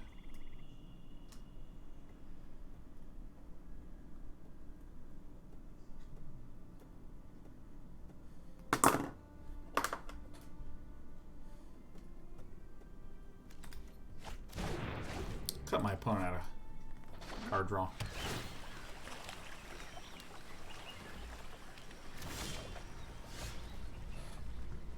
Okay.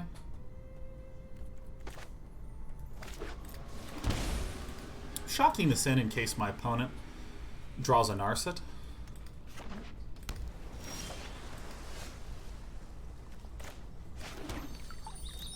Playing this because I would like to thin my deck because I already have enough lands.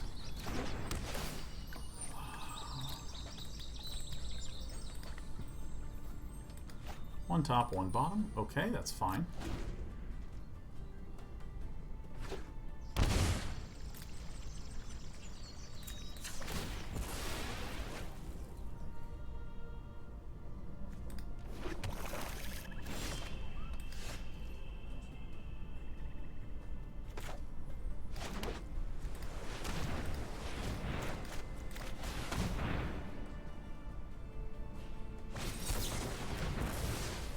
It resolves. Yeah, yeah. All right, so this is looking quite desperate from Lori Marto, 95. See no reason not to play this. I mean, obviously a Mystic Dispute could happen or neutralize, but I think that's fine. I think an alternative could have been a just chill for a bit.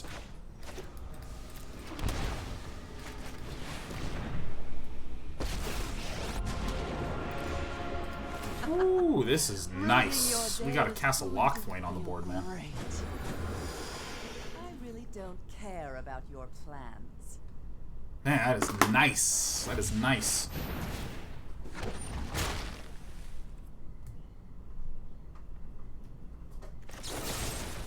I guess we gotta protect the Planeswalker because my opponent has a single card, and then we'll cycle to 2. So if my opponent wants to really pop off, my opponent will basically have to go precisely. Responsibility. Oh, I've done the hero thing. We'll have to go precisely like Wilderness Reclamation into. Huh.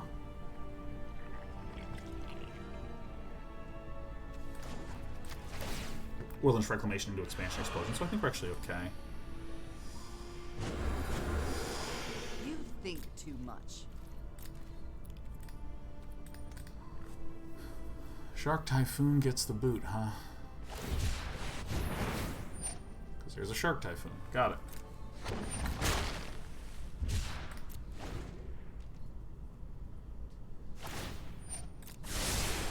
Here we go.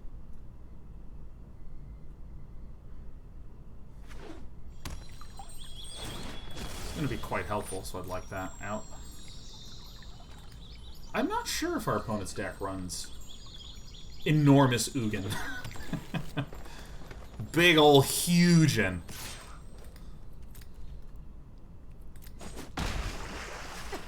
I accept my bonks with dignity. So we can -3 to eliminate this. That is an option. It's incredibly rare in an 80-card deck that we would be up against yet another Shark Typhoon.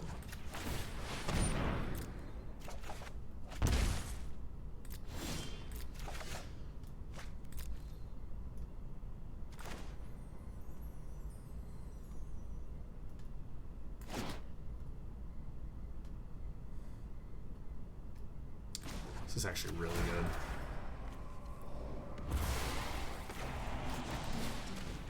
Embrace you.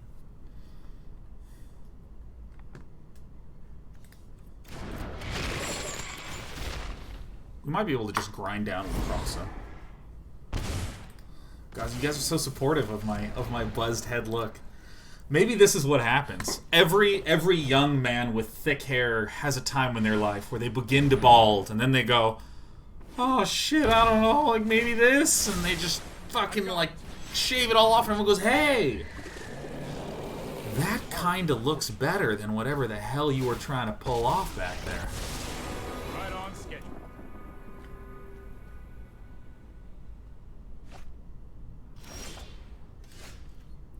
Ah.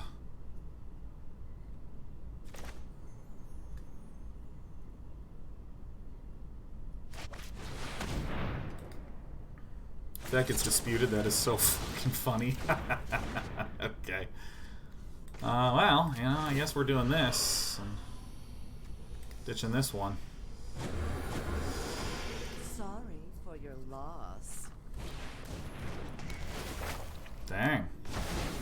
Well, that was a waste. You go to me. Maybe Teferi will bounce the Elspeth Conquer the Death. I'll protect you. Huh.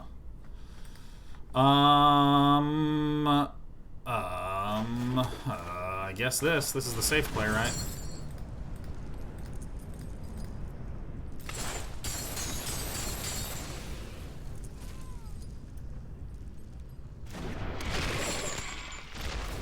So we're going to take 6 next turn. I'm doing this for a few reasons. First of all, this increases the chance that I can kill Teferi, because I can go Liliana, destroy Yorion, because I still have plenty of cards in the graveyard. No, I only have 4. Okay. No, whatever. I have a plan.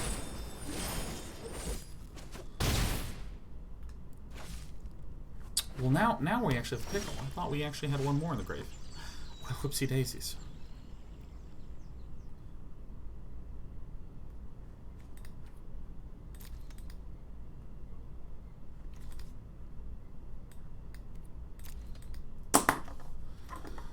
Four, go to 5. Crap.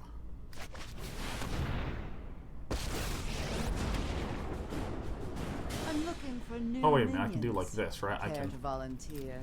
shock this in. I can play this. This will cause this to get discarded, and then I can -5.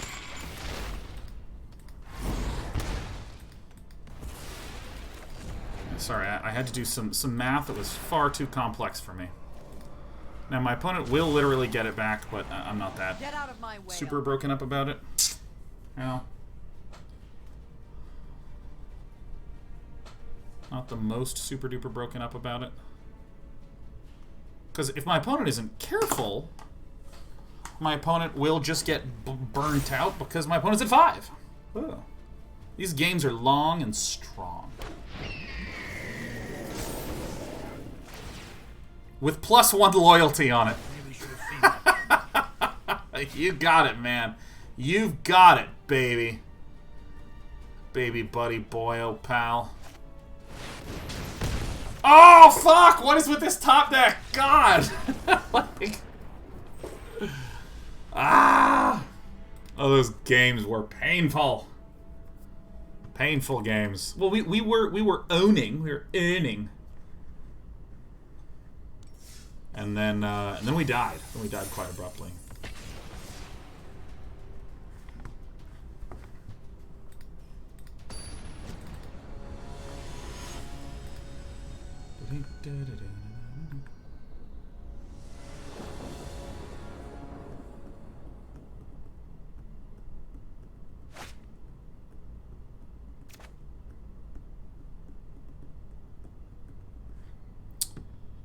Okay, seems okay.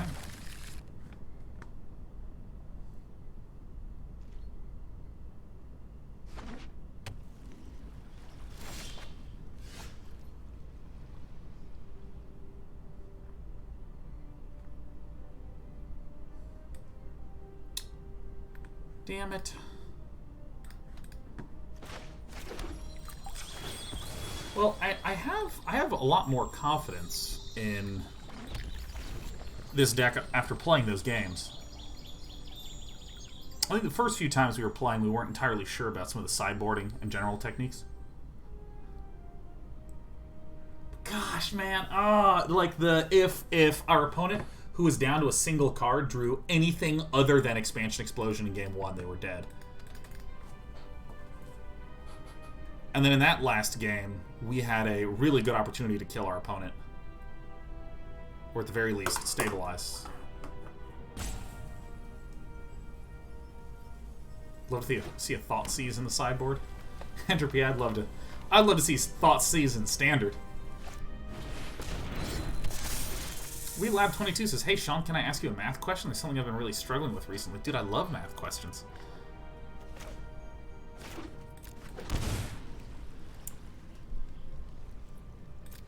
Alright, Kroxa, you're gonna have to hold on for a second. I think I'm in Thought Distortion. It's a little too expensive. We're looking for cheap solutions. Cheapy beepy solutions. This appears to be some sort of weird Sultai aggressive deck. I guess that's Will Lab 23. Man, give me those math questions.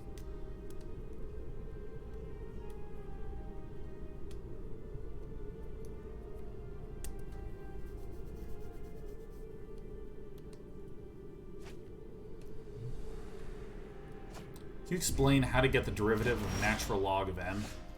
Or should be natural log of x. I mean, what is my... What? Okay, I don't even know what my opponent is, so I'm just going to do this. Do some research. So, I mean, if you are looking for, like, the answer, there's just the answer. You just get the answer. But, like, for a lot of those identities... I mean, you just do good old-fashioned...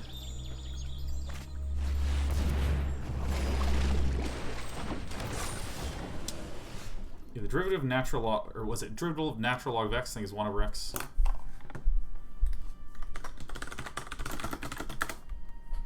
Is that right? I mean, that's one of those identities. Yeah. I haven't thought about calculus in ages and ages. Oops.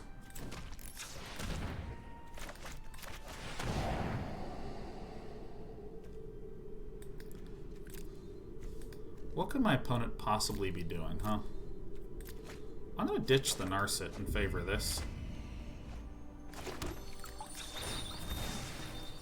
We need black.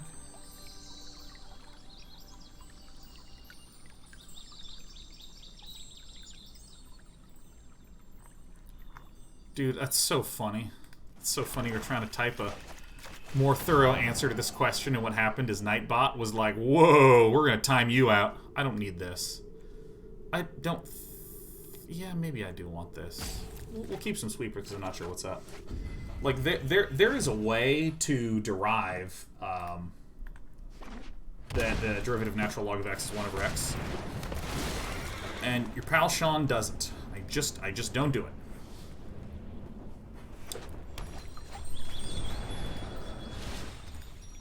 Well, this is a good outcome. Okay, so it's some weird bug ramp deck. Or Sultai ramp. Bug ramp.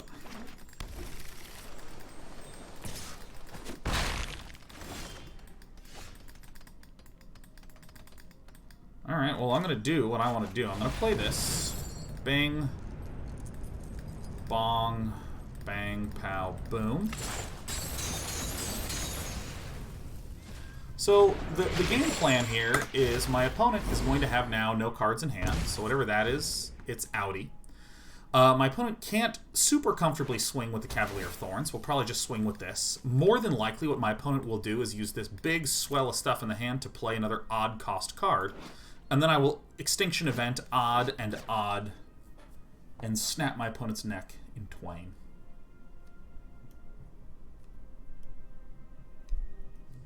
Yeah, I don't recall that derivation. I really, genuinely don't.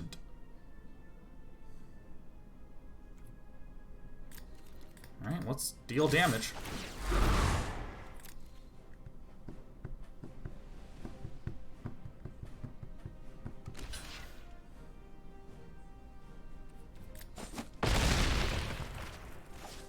I don't understand.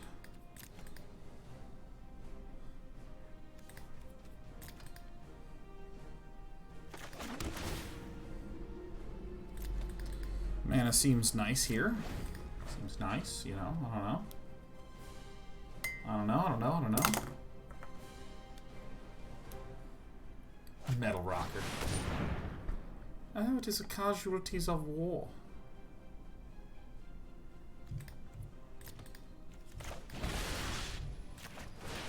Get this guy out of here, man. Let's lose our Dandy Landy, man. Which one you want to bring back, friend? Which one you want to bring back?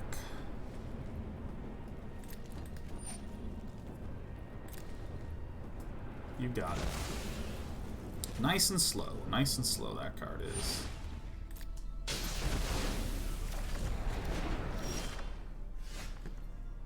Okay.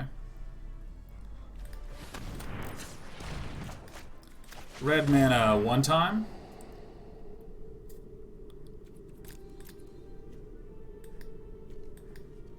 So I gotta chuck both of these back. Well, that helps some. We wish to have red mana.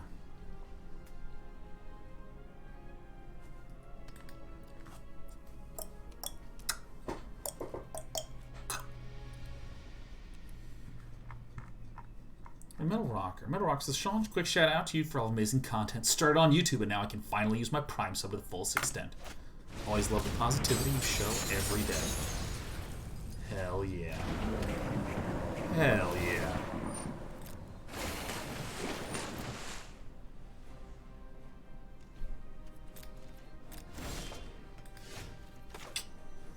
Not gonna be good enough, huh? I think I'm just gonna Extinction Event for odd and pass the turn.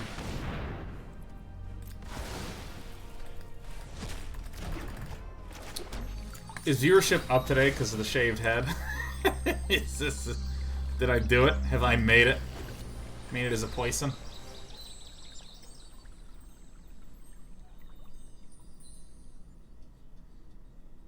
I mean, if our opponent draws two, it's actually all good.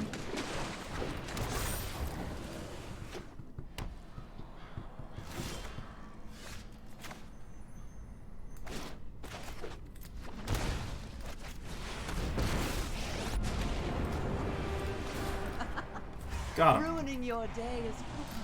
See, I think it's really interesting to note that this Lily can -3, so you can, like, remove on turn 2, remove on turn 3, play Liliana, and remove on turn 4, but then keep Liliana out. I think that that's what's really interesting about this card.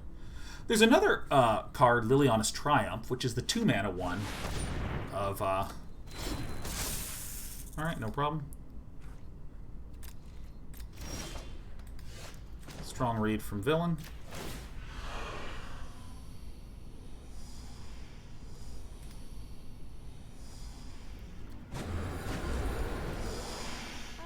Don't care about your plans.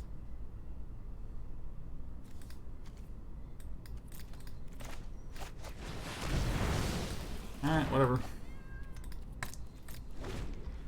I want to cling to dust some junk down here. The Stonecoil Serpent threw me for a loop, because everything else here is ramp, but Stonecoil Serpent is typically included in aggressive. Yeah, Liliana's Triumph is like, opponent sacrifices a creature. If you control Liliana Planeswalker, they also discard a card, which is pretty thick, sick, solid, and tight. The kind of thing you'd sing about all night. How big is this graveyard? It's a pretty thick, swollen graveyard. I'm not gonna tell a lie.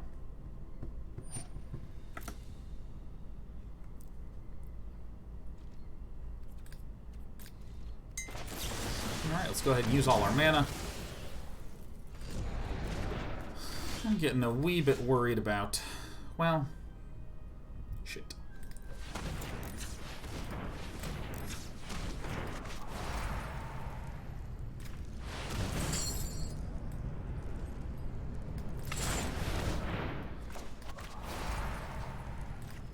This guy out of here.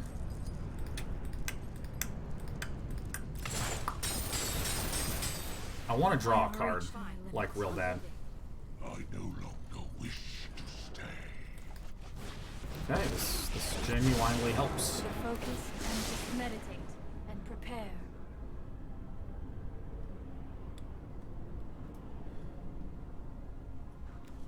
I think, weirdly, I want this, because I know I want to plus this, and I have no idea what it is I'm going to be up against in the following turn, so I'm just going to keep the Discovery Dispersal. The hair's really coming through today. It's the green screen's filtering it out. I don't know if you know, but I have like a large brown afro right now. But yeah, it might be a little hard to see with my green screen. That is all absolutely fine. Absolutely not an issue at all. Okay, so let's activate. Let's see what we can do over here. I want to do the blue and the black to peek. Oh yeah, you'll love to see that.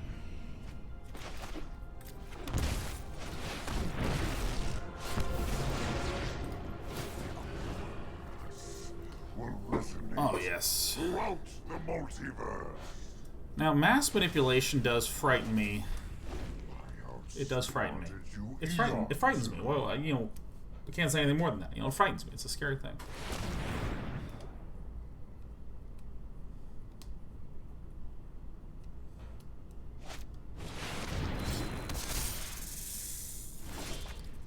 You got it.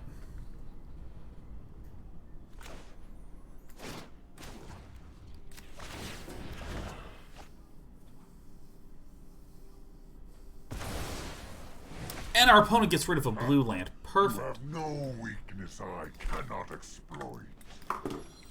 Play this, crack this. Isn't mass manipulation triple blue? It's quad blue. Quad blue. So we're going to do this. Cycly, wikely woo.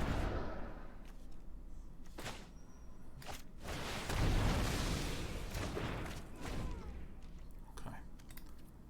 I think it might be Kroxa time.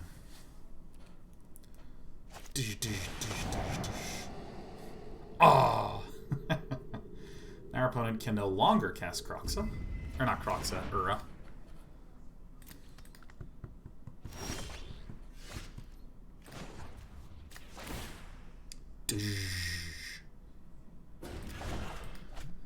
White Mage says, I love your Britney 2007 cosplay. Oh, hell yeah. What a reference! Your weak minds crumble.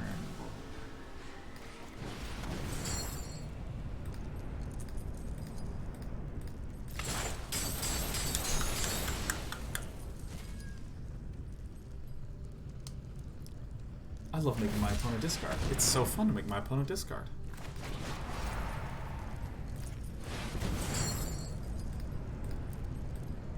This is good old discard control, man. Actually, we don't need a second Cling to Dust. They're redundant. Natalie Portman with 5 o'clock Shadow. Yes. Yes. Alright, yeah. I love that everyone knows the references I'm trying to evoke with this type of hairdo. Which is not, fuck it, I'm tired of quarantine. It's I love Britney Spears in 2007. Now, we did get a water filter. I have like a little water filtration thingy out in the kitchen that I use to fill up with tasty water because, I swear to God, the best way to stay focused for long periods of time is to drink a lot of water. However, before we got that little filter thing, we still have a couple gallon jugs of water when we first moved in.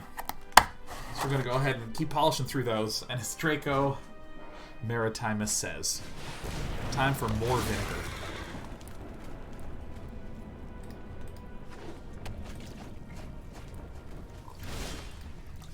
Okay. Now I think I'm just going to declare odd here.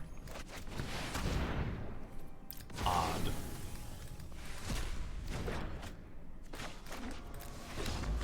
Yeah. This deck is so fun to play. Holy crap.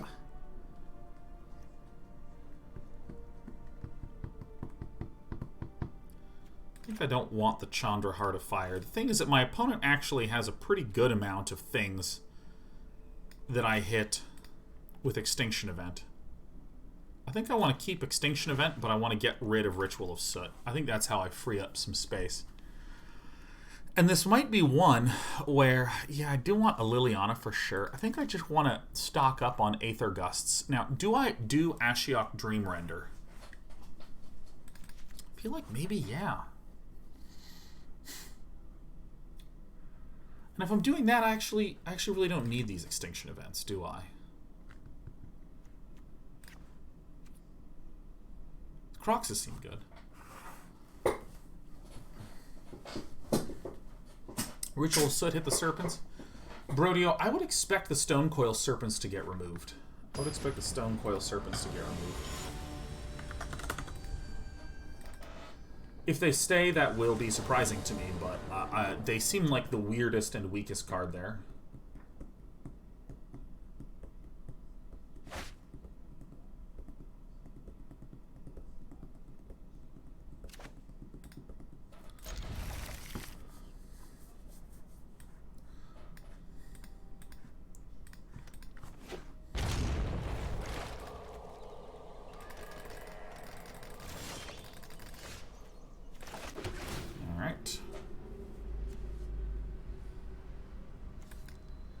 think no. I think we'll just Thought Erasure to get what we need.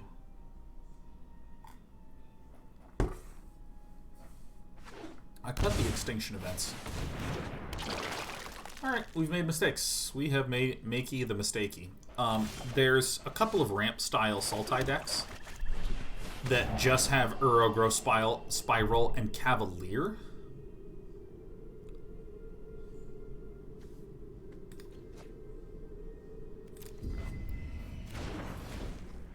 And an Uro, Growth Spiral, Cavalier, and Cavalier's really the only one. And I was thinking that maybe my opponent's trying to do something a little weird with Stone Coily Pals.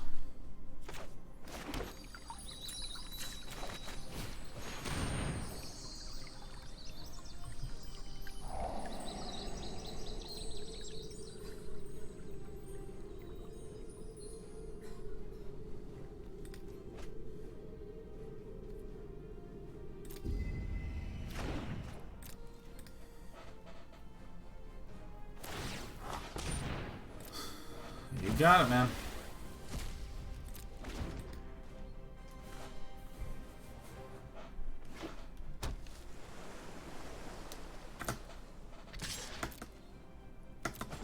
So my opponent has kind of said face up, like, I am trying to avoid doing anything with the Scavenging Ooze.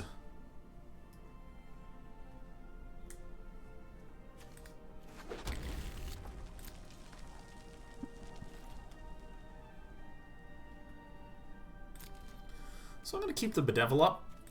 I don't know if I'm going to be doing the Bedevil. I think more likely than not, I'm going to be clinging to Dust the Nissa, so I can draw a card to help guarantee that I get a land, which will then be able to adequately bop the Scavenging Ooze. Our opponent...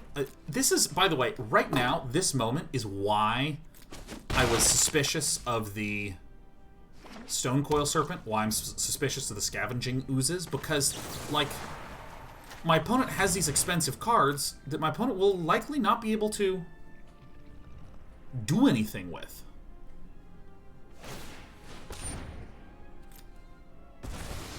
I am in need. Does this work like this? Does this just not draw? Okay.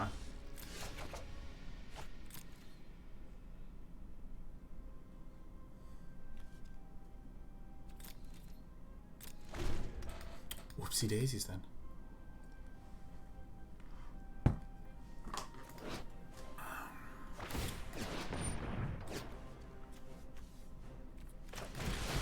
Oh yeah, I guess I need to do this on the previous turn. Yeah, for some reason the Scavenging Ooze's interaction with Cling to Dust. Why is my opponent double exile? That's great. That's great. My opponent now cannot play a Scavenging Ooze on the next turn. That's fantastic.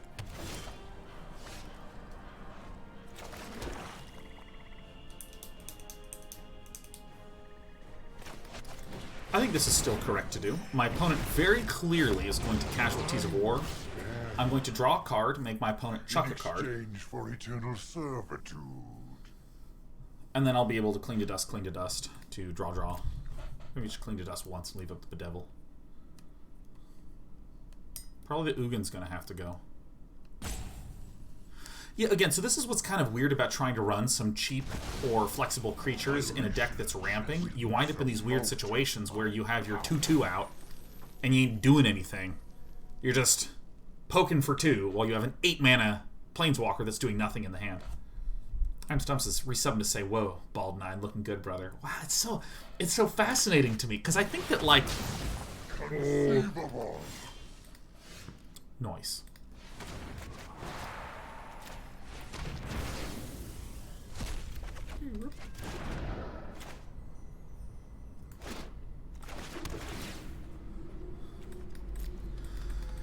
It's so fascinating to me to, like, shave my head and then have so many people just being like, holy fuck, shut off, oh my god.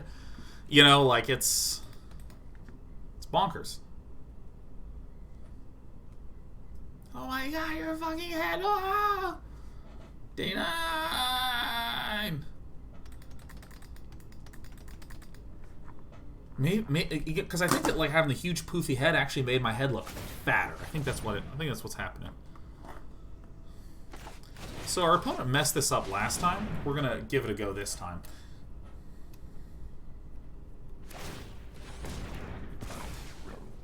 just getting rid of all of them. from existence.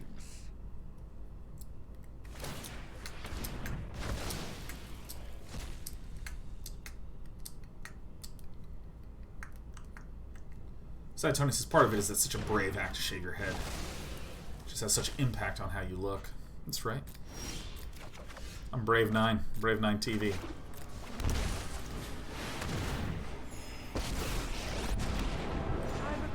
Yeah, I think it just makes my head look overall just volumetrically more proportional, because I had absolute fucking clown hair before that. What did they mess up last time? They used Scavenging Ooze to exile a thing. What? Mass manipulation for one? Smelly, but effective. Alright, well, I guess you got me. This and one of these.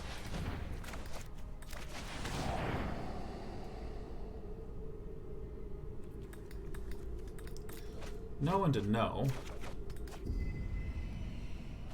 What? Death news. Time to go.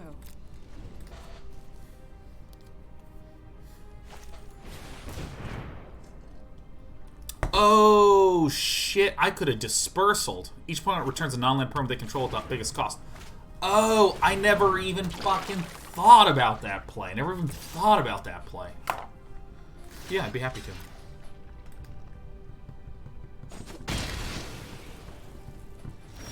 That would have been, like, the most severe ownage play. I mean, now I want to do it. Now I want to just, like, get it out of the way, you know? But I think it's probably better for me to try to find something of value. I should have tapped the Interplanar Beacon, but that's going to be Planeswalker, you know?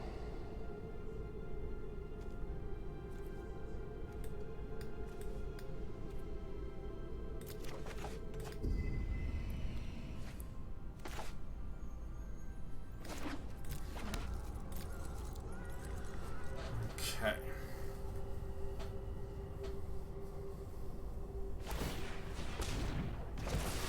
How disappointing.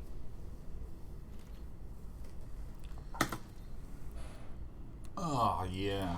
This has been such a fun deck to play. This has been a really satisfying day. I mean, maybe my YouTube's going to become a boring YouTube where I upload only one deck. But, you know, like, what are you going to do? Okay, so first things first. Oh, most of the stuff that this deck does is sorcery speed. Kind of just due to the fact that most of the good ramp things are sorcery speed. Casualties of War, Planesies, Walkersies, Mass Manipulaties. Lord Bio says, that implies your YouTube isn't boring right now. That's true, Lord Bio. My YouTube is a fascinating bastion of positivity, awesomeness, and content superior to that of the average interneter. I'll get this, and I'll exile this, and then I'll exile this, and then I'll exile this, and I'll exile this, and I'll exile this. Not before I'm done, I'm gonna exile this. Yeah. One opinion, it says, sometimes I have chocolate milk for dinner, and I'm very much an adult. That's what I'm talking about, man. Ah, you have no weakness I cannot exploit. Ah. You got it, man.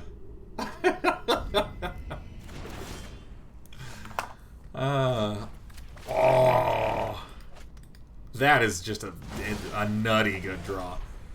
My intellect is without limit. You're such a butthead. My intellect is without limit. Ah, play a big one.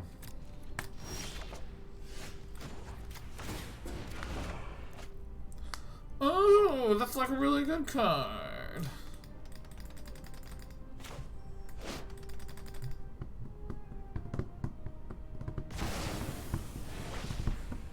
My schemes are never ending.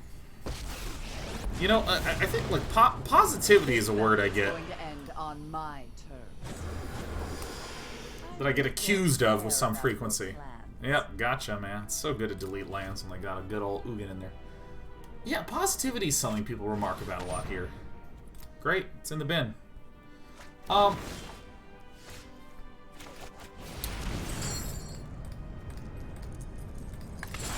But, like, I wonder if it's actually just, like, my tone. Because, I mean, I feel like I say positive things. I feel like I'm positive with some frequency, but maybe it's just, like, the tone with which I say stoofs.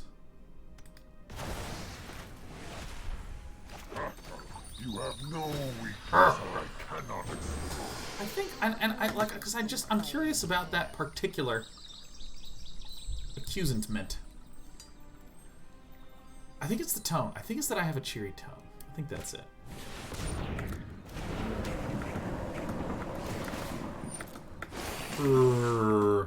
What am I pronouncing? I want to use Liliana's +1 with Bolas, because if I +1 with Bolas, it forces them to exile a land. They only have one in the bin. And since I'm guaranteed to kill them via health, my land is the most important thing to attack. It's a new day. It's a new day.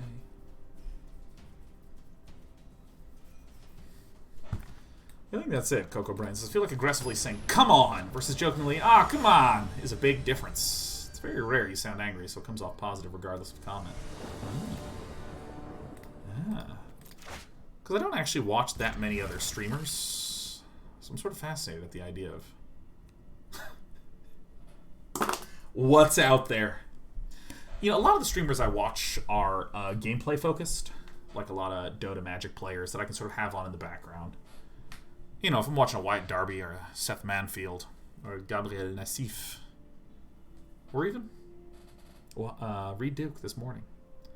Very game focused. Talk about the game. They do very gamey things. Watch a lot of Dota streamers.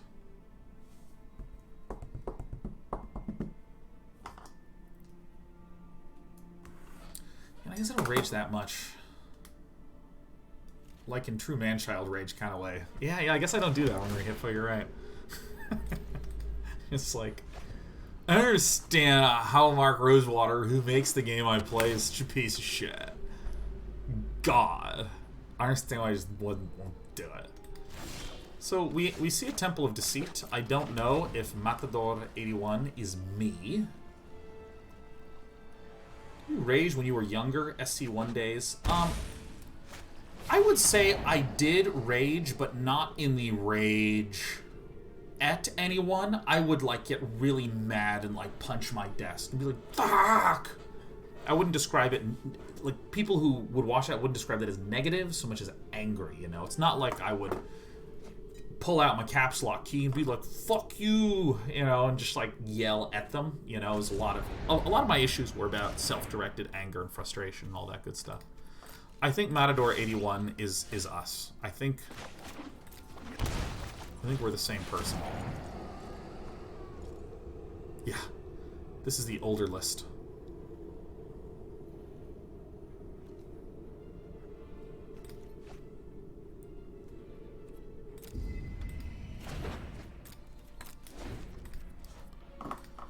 Dum dum dum dum dum dum.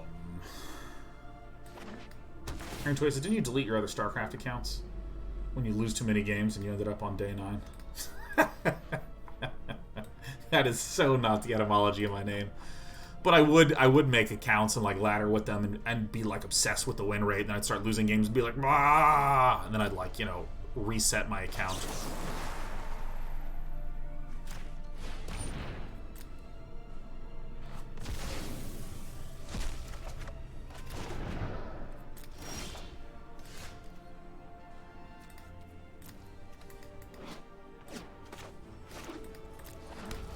Man, this Liliana is actually going to be good. Did you disconnect? When I was in, like, 6th grade and 7th grade and 8th grade, yeah. But mainly in 6th and 7th grade when I, like, first had connection to the internet. Like, most people didn't have internet back when I was, like, trying to get on Battle.net and shit, and, like... it was just, like, so... I was just so fucking obsessed with my unranked record. Because in Brood War, it just kept track of how many games you played, wins, lost, disconnect. And I would have, like, a record of, like, 18 and 0 and 18. And I did a lot of things that were just win the game based. Like, I would host... Because, again, like, it tracked every game. If you played a use map settings game, when StarCraft first came out, it would record as a win-loss or draw. And use map settings game, for any of you who don't know, is kind of like custom maps, like they were StarCraft 1v1, or you can play like the Pokemon RPG as built and constructed in. Surprise! It's built and constructed in the StarCraft map. Take that. 2 damage.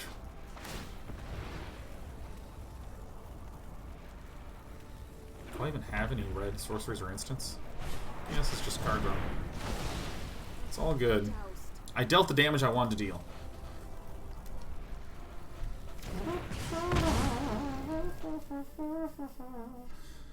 Yeah, I used to disconnect all the time, because if you were losing, you would just pull that plug, man. Now, okay, so I am a big believer in if your system is not working, a lot of times it ain't the player, it's the system. And I can think of no sharper example of this The immortal Nicol Bolas. than in the original Brood War, where if you were playing a ladder game, if you won, you won points. If you lost points. Now, if you were playing and someone disconnected, the person who disconnected...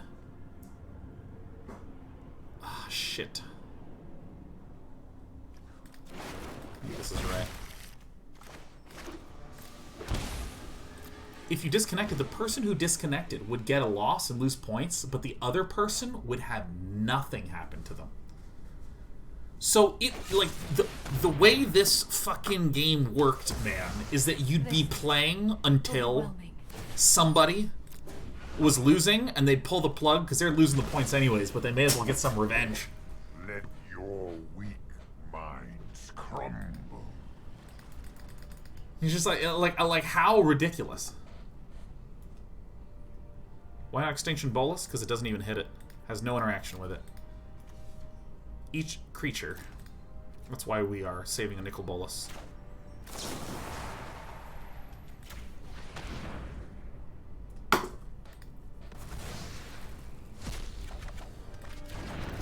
Noise, toy, noise. No counter spells in the main. Nicol Bolas is going to get absolutely deleted, and what I fully expect to have happen is that there is now a Bedevil, and Matador 81 beats the Bedevil out of it. That's fine. Your existence is... I mean, that's hilarious to me that, like, the system was designed that way. So it was a huge problem where you just fucking couldn't quite get a damn game. It was horrible. It was horrible. My intellect is... You'd, like, play a game and lose? Oh, and here's another thing that was just... I mean, this is insane to say out loud. I can't believe I'm going to say this. In StarCraft 1... on the ladder, you could do ladder games, ranked ladder games, as free-for-alls, where everyone would lose a few points and the winner would win a whole bunch of points. And it was the same ladder as one-on-ones. Like, what the hell? I shouldn't have played that land. I should have kept it because Matador 81 could possibly have a discard. Oh, this game is so stupid.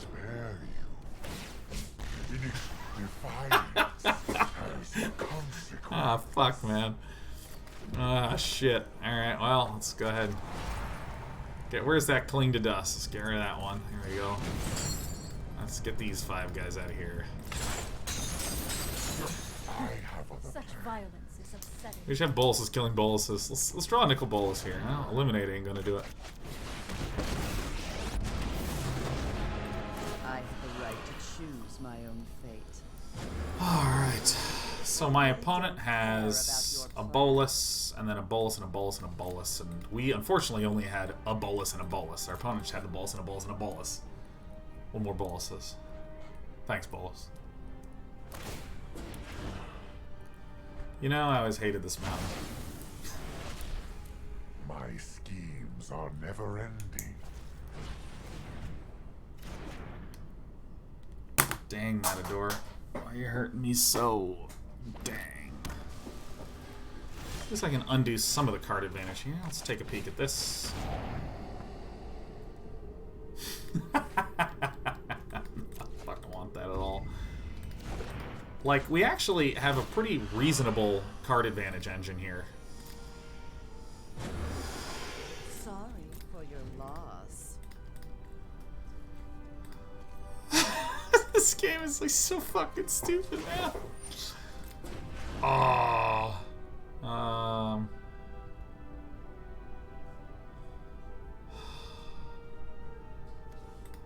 I guess this one, man. I mean, we still have enough to Castle Locthwain. My opponent has so much more land than I do. Ah, you butthead. Ah. You got me.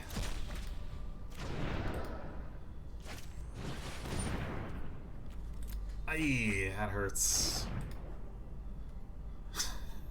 This game is like really funny.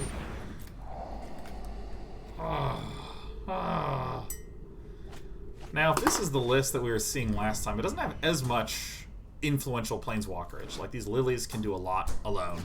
Nicol Bolas obviously does it a shitload alone.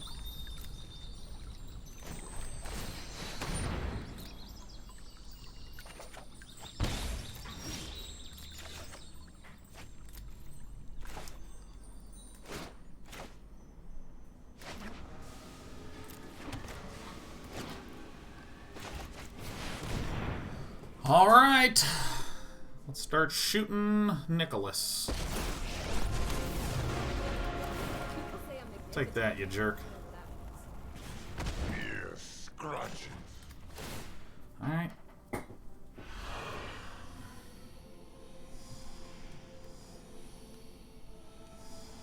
Extinction Event's gonna go. No, the island, look at that. Your plans.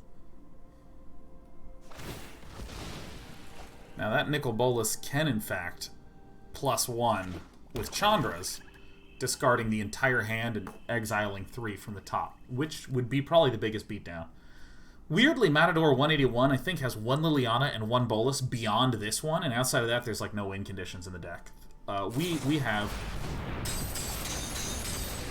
Kroxas, we have Lilianas, we have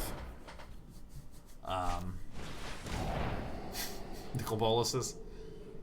Possum Socks says, hey Sean, drop by to say, hope you have an awesome day and a fun stream. I'm having a pretty good one. There's a work project I'm behind on. I owe someone some informations. This guy.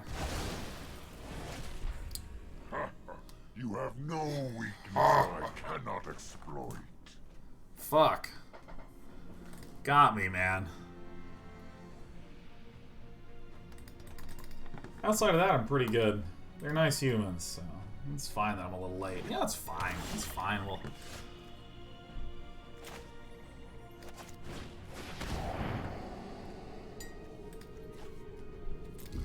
Oh!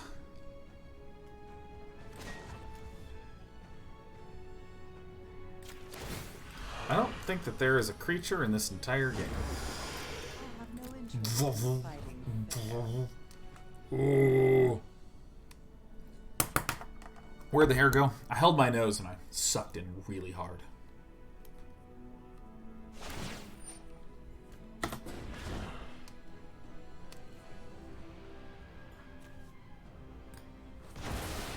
I'm gonna win this with like no land at all, man. Smart as you eons ago.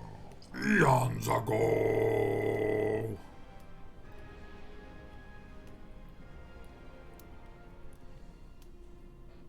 I am no longer a hairbear. Bing, bang, bong, bing, bang.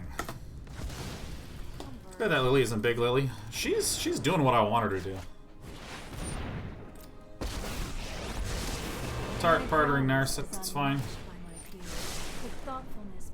Again, there's basically a single Nicol Bolas left. A single Nicol Bolas left for Matador 181.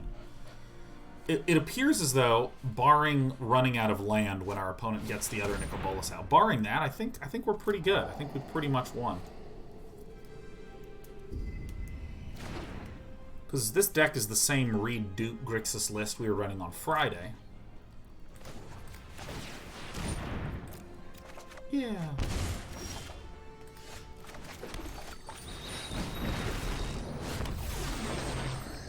The immortal Nicol. I definitely want to destroy that guy for sure. So now my opponent only has a single Nicol Bolas. That's it. It's the only win condition, or a Skilly Lily. Care about your plans. We have 2 Kroxas. We have shit. I mean, I don't like to see that. It doesn't change the fact that there's only one thing. My opponent has 14 cards in the deck. We have 32. Super fine. This deals damage. I will return one day.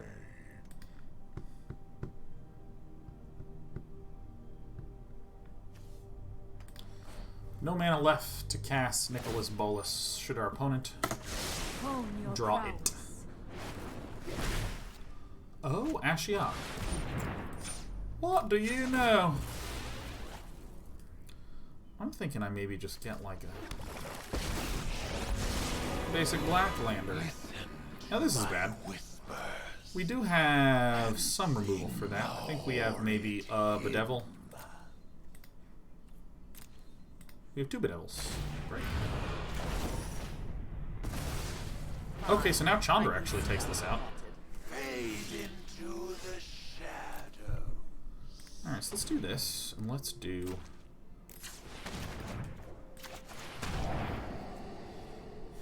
Are we kidding me?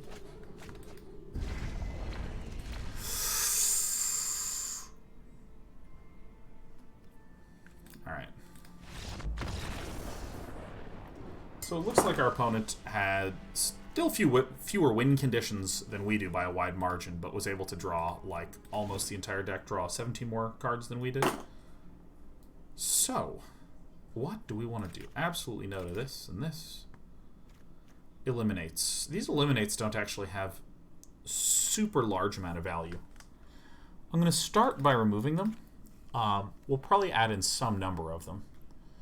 But Liliana, Ashiok Dreamrender is going to be super nice for us. Duresses and negates, obviously. Maybe 1 eliminate.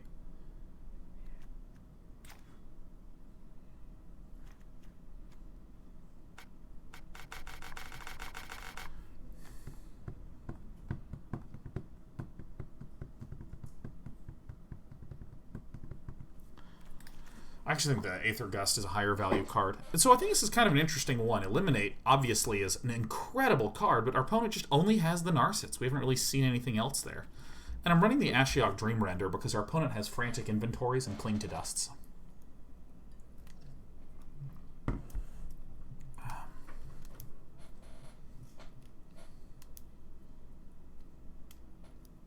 Ooh, yeah, coffee. Coffee will fix this. Coffee.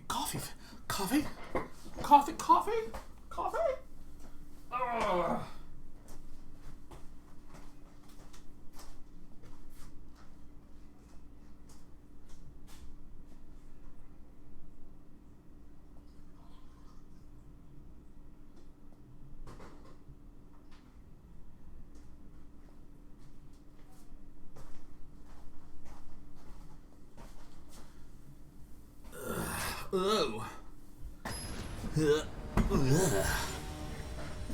Oh.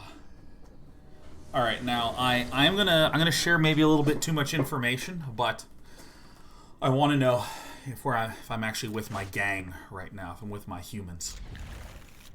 And the question is this: I just sat down and I unbuttoned the top button of my pants, and I feel better. Who's with me? Who's either wearing pajamas or shorts or has one of those proper slacks for work, but goodness, not today. Not today. You know what I mean? Oh yeah. My people. My humans. Here comes the Thought Erasure, but we got no worries. Got no worries about that. Zor-El, 104 months, says that's the true feeling of freedom. Indubitably. White Mage says, wait, that was too much info? May have been, White Mage. Not too many people that tune in want to know what's happening with my waistline. However, I do share a good bit of information about that area. If I lose all my Nicol Bolas, it'd be so funny.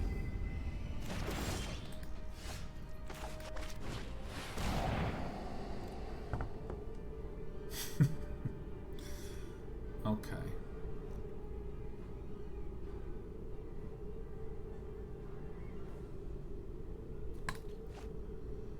Cling to Dust doesn't do anything for us. Cool.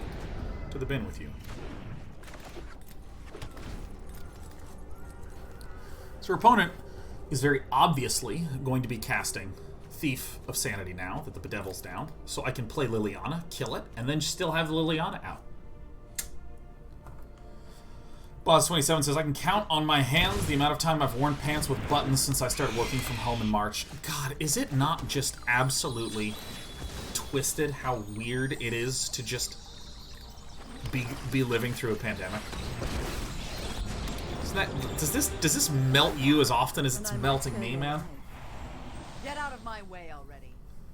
I mean, it's so weird that, like, I don't go places anymore. I don't see people, I don't do stuff. I'm done with stuff.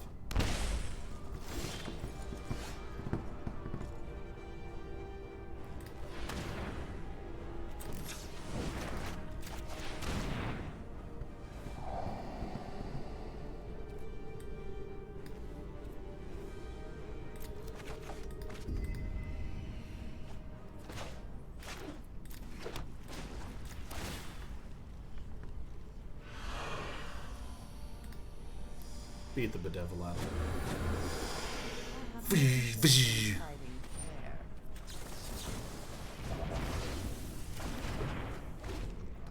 I know, Matador 181. I know.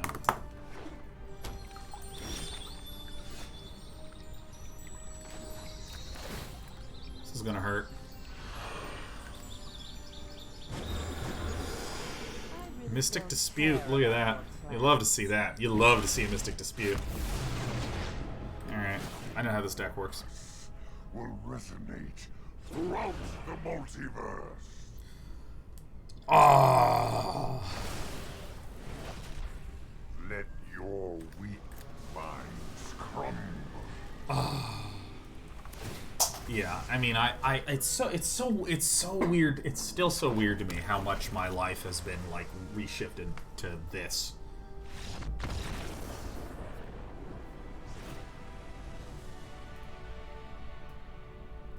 Cheesy Bagel 51 says, my office reopened for a little over a week before they shut down again. They definitely didn't think through the reopening process very well. Fucking hell, man. Fucking heck. Yeah, and you know, with all the stresses of the universe happening as of late, hope you're all doing well. I've been saying this a lot lately, talking about a lot of things. Various forms of drama and pain and whatnot.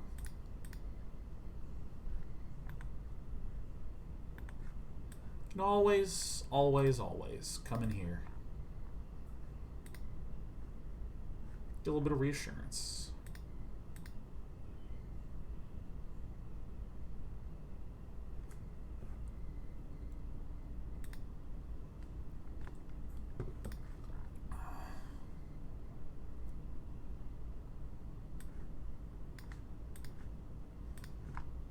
Problem Socks, continue to appreciate having the stream as a positive support gateway. Glad to hear it, man. Glad to hear it. Honorary Hippo says, what do you miss the most?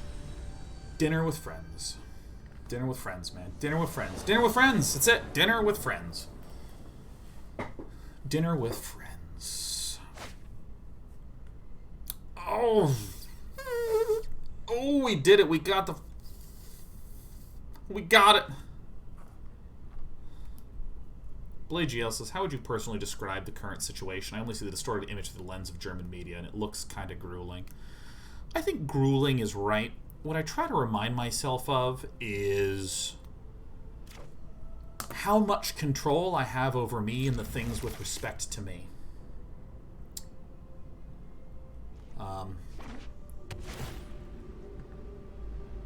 I have the ability to cook and eat the food that I want to eat. I can get special wipes to wipe down all my groceries if I'm worried to that degree.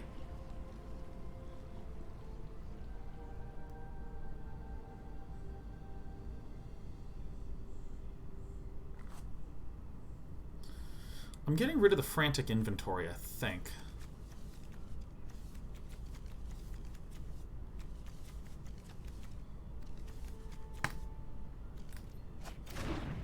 My opponent can Thought Erasure my Thought Erasure, and that's fine. But I'm going to just start blasting my opponent with Kroxa, you know. I also think a lot about, like, you know, the forms of entertainment, little rituals I can give to myself. I'm actually someone that does not need a particularly large amount of social interaction, but even then it has been important to remind myself of things like, you know, what my 30-day project was with respect to the pandemic. We had a pandemic 30-day project, which is like, we have 30-day projects about, hey, you have some cool project, you're maybe trying to rebuild your deck, let's give you the chance to have a little structured community event alongside everyone. That's sort of an interesting choice from our opponent. I don't think it's a good one, given that we have Kroxa here.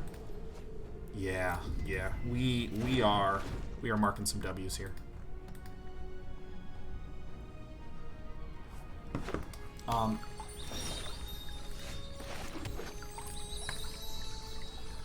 We want to do it in this order, so if we get a red land, we can, like, play the red land and play Kroxa sooner. We still have the double black for Skilly Lily, which we will likely be doing. But yeah, instead of it being super focused on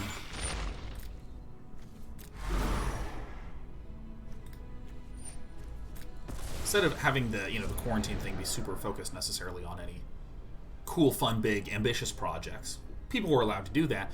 But we have the 30-day project theme focused on, hey, what sort of habits and things are you doing in order to make yourself feel comfortable and happy and safe in the midst of all the... I did this incorrectly. I should have played the swamp, because now I don't have double black. Whatever. I'm looking for new minions. Care to volunteer? I have no interest in fighting fair.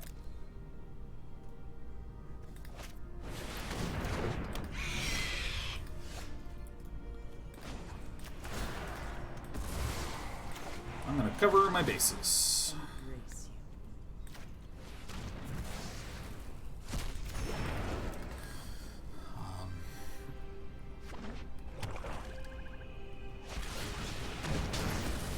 Alright, let's start this game over. Oh, shit. This is the best possible top deck. There are so many mysteries. Meditate and prepare. Oh, yeah. Oh, jeez. That's really good. Yeah, no, I mean, like, I spent my 30-day project, my Quarantine Edition DK30, focused almost exclusively on just getting in the habit of reading books. God, that was really nice. That's been, like, a real savior for me in the midst of all this.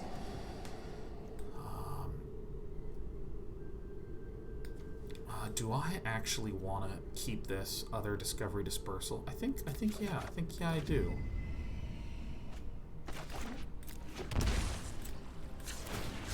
have just the trick for this. Oh yeah, oh yeah. Yeah, God, it's just been really, really, really nice to just kind of have that as a comforting fallback. So, I mean, like...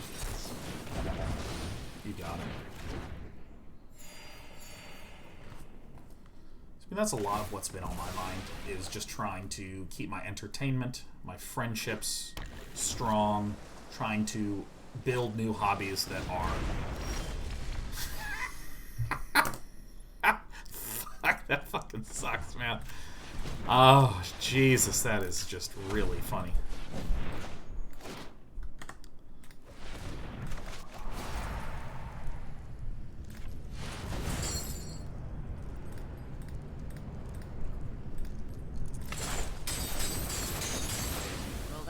Oof. I'm trying to do a lot of those such things. Man, it's been... I would be lying if I didn't say it has been a challenge. It has been a challenge, man. You know, I kind of just want to say, fuck, I'm not going to read any news or social media at all.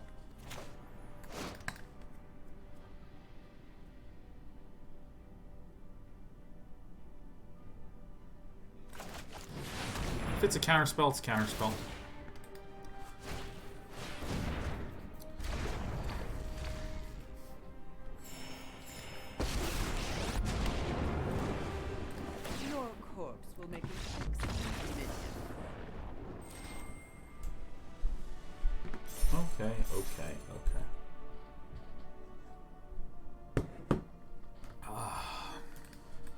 let's do one more. Let's do one more in switcheroo.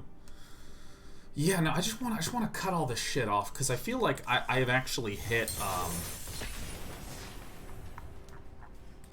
I mean, I was talking about this before. The organism problem. I'm hitting the problem where, as an organism, we have evolved to see and process pain around us, to do things like use our imagination to put ourselves in the shoes of someone else's experience, to both be able to empathize with them and to be able to learn lessons and sort of mimic what is good from other people and judge what we don't want to repeat from other people. You know, it's obviously served humanity great in a number of ways, and I'm out of whatever that ability is. It's just like chained, painful things, back to back to back to back to back to back to back to back. And it's just, I'm like, okay, you know, I'm gonna focus on unpacking and cleaning and having a very nice time. I think I don't need this. This continuity is going to be a weird one. Our opponent currently has a do-nothing hand. Depending upon how much ramp is in Kazuma's deck, we may cut the eliminates. You love to see it.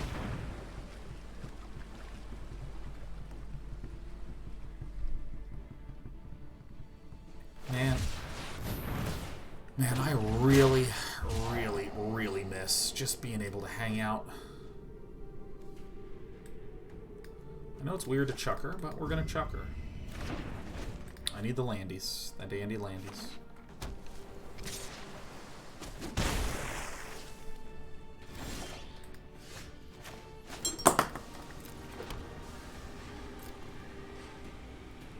The discontinuity is just like a really big counterspell.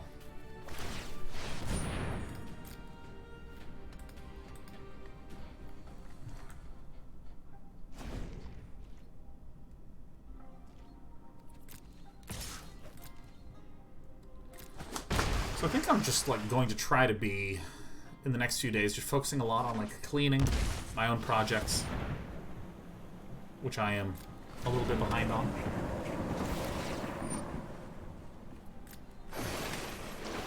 Let's see if my opponent tries to do the cute, because you can discontinuity there to leave it on the battlefield, but I don't think there's any necessity to do that.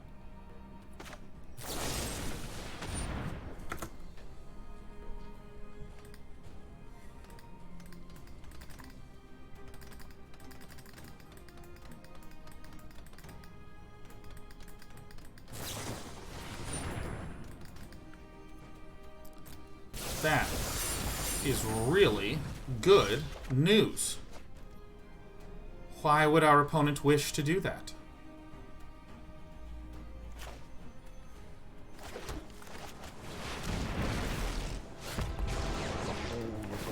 Oh, that's some chuck away.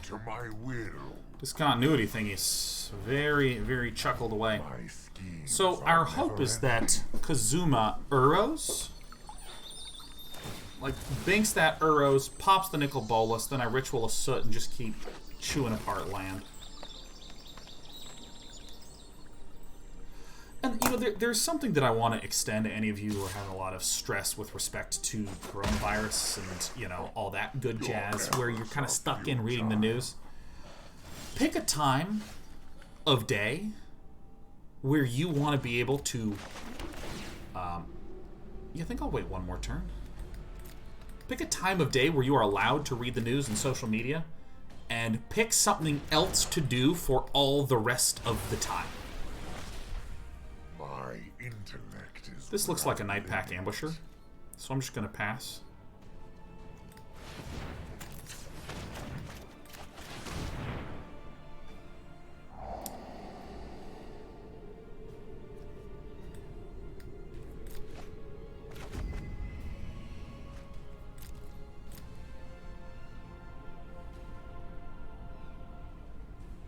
No?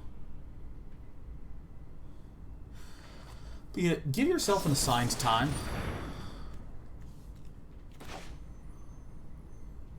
Okay, so which thing's what? So the orange one is create a token. This is return non-land permanent. Okay, so we kill this.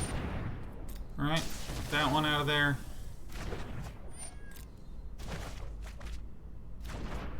Give yourself a small window of time to use social media or news, or even say, I only do it from 5 to 6 on Tuesdays only, and no other days of the week. Really give yourself a big step away moment. And then also try to, if you're coming up with that plan, come up with activities you want to do in the meantime. Because I think that this is the trap. This is... I'm known for my excellent timing. Let's try this. I think this is the trap of the modern age. Let me just do this to make sure we get the proper mana usage.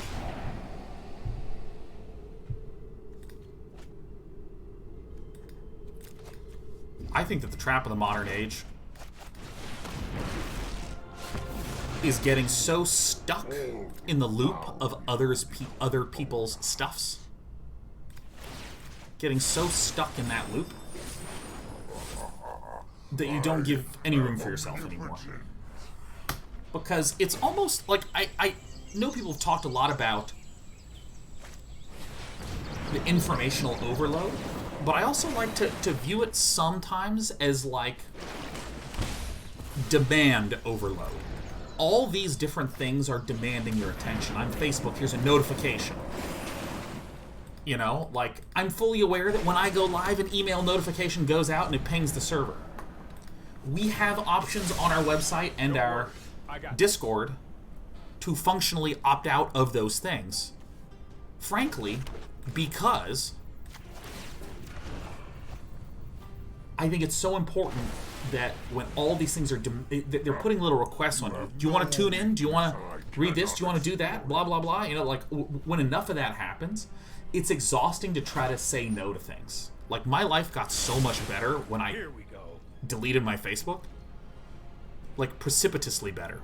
By the way, so we're against Bant Ramp, so I want to make sure that I get card advantage here, even though this looks kind of like a very, very risky thing to do. Like, we absolutely are taking a shitload of damage. Okay. It's not really going to do anything, though. Our opponent can, like, not play Uro, either. No, I am not. This is the problem I found with that. I'd play, like, Discontinuity, and I, like, wouldn't be able to do anything.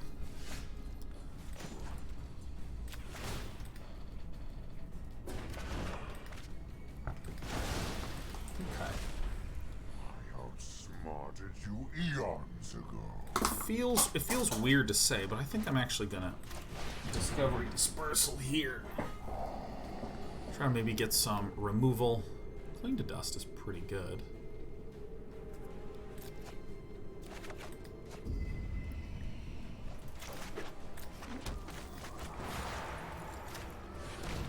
This is a big part of how Kazuma wins. That and Nissa's.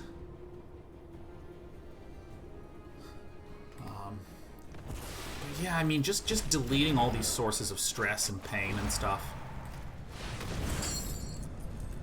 In terms of, like, the number of hours that you spend your time thinking about and focusing on this. I know that this is, I mean, certainly for me personally, but also for many of you, really challenging with all the sexual assault, harassment, misconduct, and so on allegations that have been, you know, sweeping through the gaming community. For many people, it's been like, oh my god, I used to watch Toby Wan, and what am I supposed to think or feel now, and that sort of thing. And you know, I sort of have two thoughts of that. One that sort of is isolated in and of itself, and the other sort of relates back to this. First, the isolated thought. I sort of see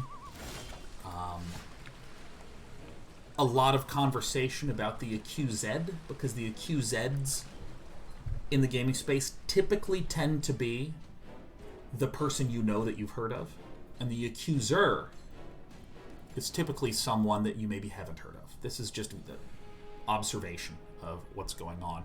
And I see that the steering of the conversation on forums and social media to be talking about what's going to happen to the accused, here's my reaction to the accused, and so on and so forth. And I would encourage all of you and remind you to make sure that you are giving proper space to the accuser and proper support to the accuser. Because there's a lot of really brave men and women who've been speaking up, sharing these stories, and it's been very painful. And on one hand, it's been really wonderful to see the amount of support and positive encouragement that those accusers have received. But I had to sort of check myself on this because there were so many names of people that I know or have worked with or so on and so forth. I kind of had this initial shock and pain, and I kind of had to like remind myself, let's make sure that we're focusing on the important part, which is the support of the support of the accusers, you know. And I think that sort of in line with that, there is a lot of wish and want. And I think it's a good wish and want for a lot of people to read about and track and try to participate, to try to be supportive in that sort of context.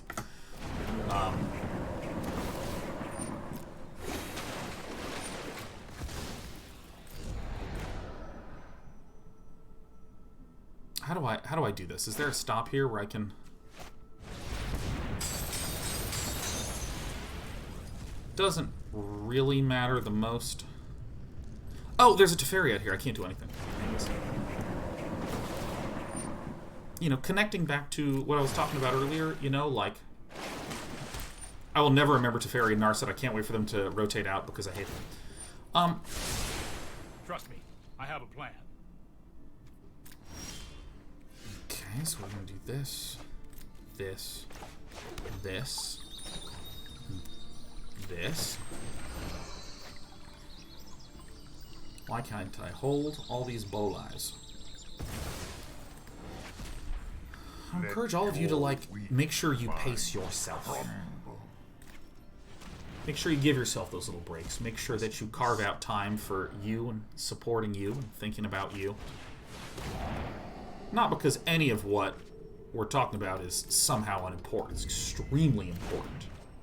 But, you know, I view many things emotionally the same way I view things with like physical body, with like the physical fitness related stuffs, said Sean with no ability to articulate himself. If you want to lose weight, what do? You commit a little bit every day. You don't just burn 30,000 calories over the course of a weekend and lose all the weight and be done with it for the year. Let's not forget that there's, you know... All right. Who's ready for a good time?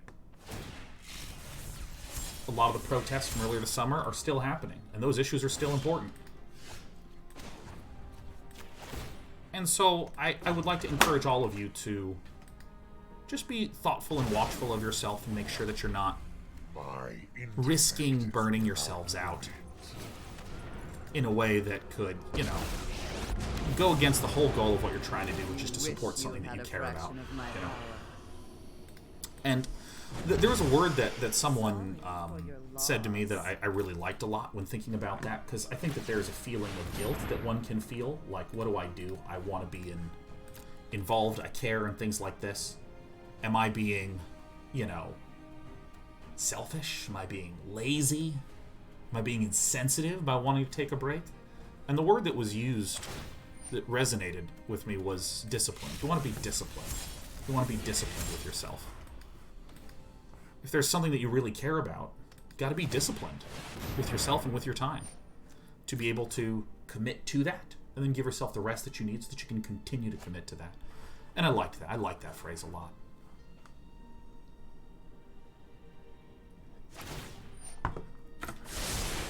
Also, on a magic-related note, Dat Oni is pointing out that this passive of Teferi Master of Time, which is you can activate this on any turn, this passive is not something that Nicol Bolas absorbs. Nicol Bolas absorbs the loyalty abilities, which are the actives. 22 cards to 22. I'm going to go ahead and dome myself for 1 billion. That's a good-looking card right there. Wow. Okay, so let's do this. Enters tap. Let's go ahead and plus this to get rid of whatever that is. I really don't Got the care Nissa. about your plans.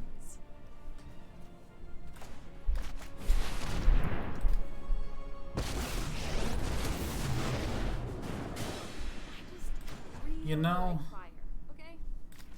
you know, I am actually just gonna choke out Kazuma by killing this Planeswalker, killing this Teferi.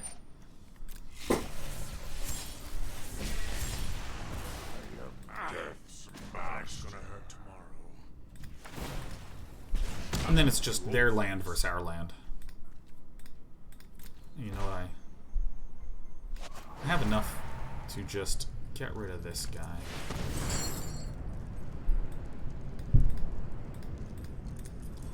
And that sort of comes back to what I was talking about setting up times to read the news, to read media, to participate in causes that you care about.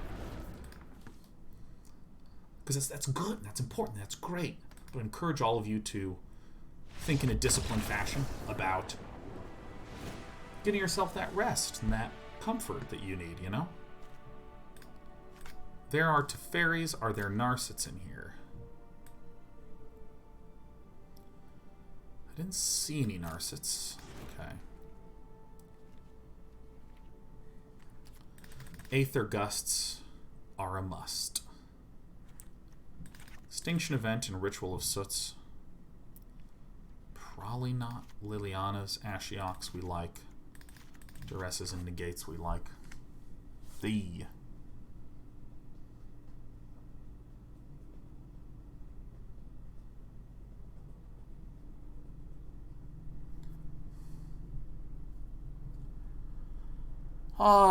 goodness.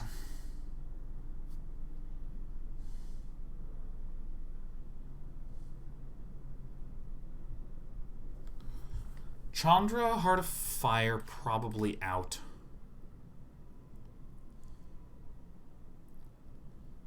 I gotta be honest, I kind of think these eliminates just go. I don't think that they do very much. And I think I'm gonna get rid of one Lily. I think I do like this. I think this is the sideboard plan.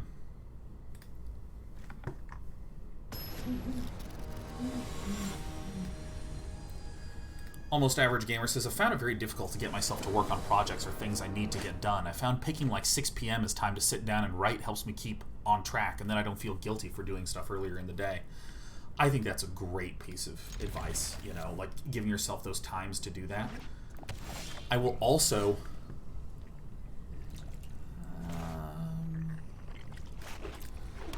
note how important I think it is to acknowledge that there's probably a lot of little pleasures and comforts that you gave to yourself that you did not even know about pre-quarantine, or did not even think about pre-quarantine.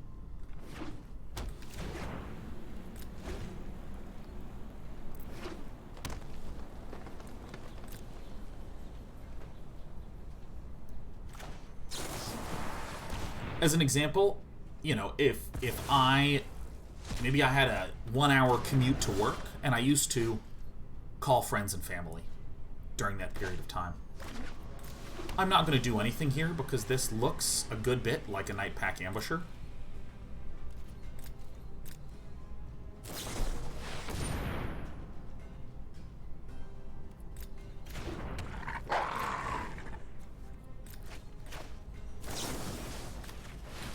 Now, this could be shooting ourselves in the foot because we're up against a Liliana, but... You know, I know people that on their commutes, they used to read books. Or on their commutes, they would talk to their family. And hey, maybe, if you don't have any family, or excuse me, if you don't have any commute anymore, you're missing out on that time. You know, maybe you actually just need to, like, give yourself a big chunk of time every single day to just read.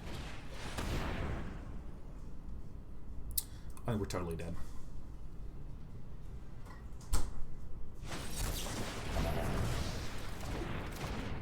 Okay, how the hell do we get out of this pickle? We have a good amount of instant speed removal. We still have a pretty healthy amount of stuff here.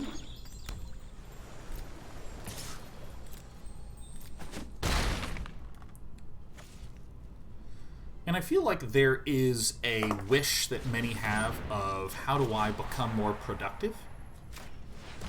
But I also want to be like, yeah, you know, also too, let's make sure you're comfy. Let's make sure you're just comfortable. Alright, maybe I do want the eliminates back.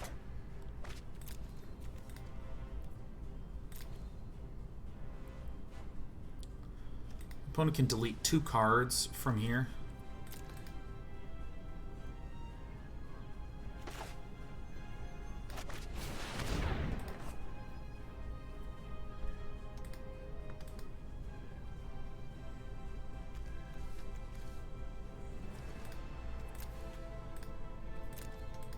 Let me spend some time thinking about this deck.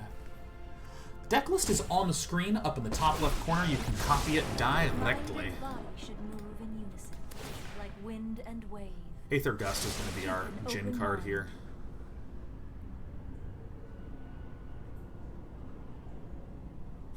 I think I'd rather do like this and conceal what I got going on a little bit here.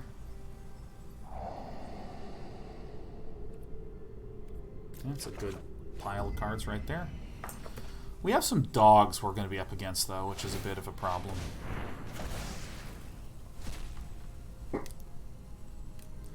Yeah, I mean, I hear a lot of people talking about, like, you know, the productivity aspect, but there's just, like, what are the basic comforts that you sought out? I think, you know, upon reflection, I think I need to cut the Cling to Dusts. I think I need to cut the Cling to Dusts and rely on other things. I think that that's too passive against this.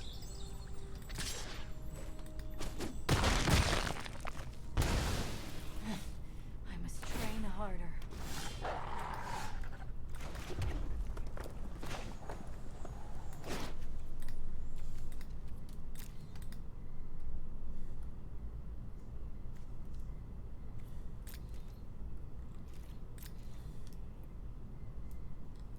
We may win this yet. Get thee gone, bad dog. If there's another Doan's Veto, we are roasted. Yeah, I feel like there's so many just basic comfort things. Like, you know, I used to listen to a lot of music. A lot of music. All the time. Because I'd go to the gym and I'd listen to new albums when I was at the gym. All the time. And I think that has been harmful.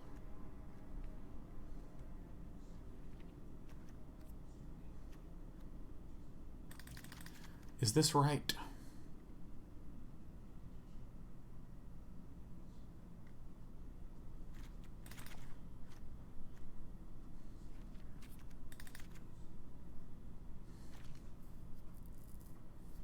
I think maybe this is correct.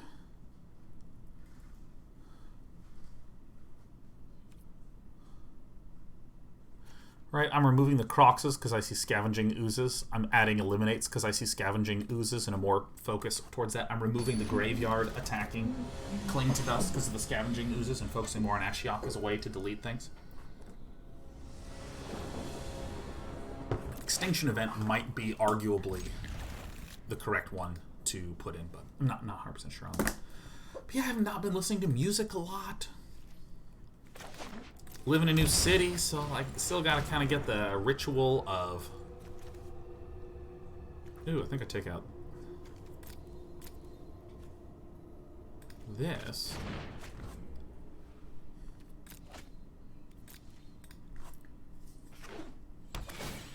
Enter the God Eternals. The problem I have with it, Bully GL, is that it's so pricey.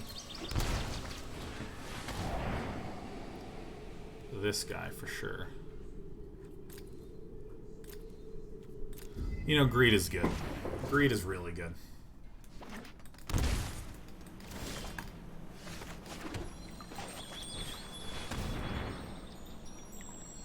Urge move to Los Angeles. You hate to see it.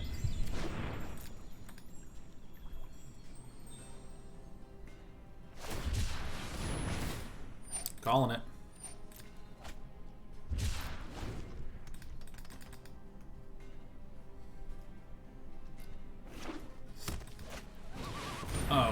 bastard. Alright, we will hunt for black.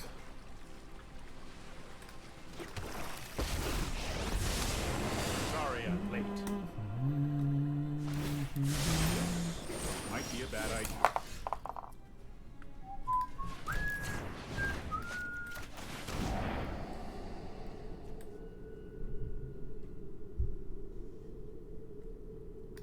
Yeah, I'm gonna do this.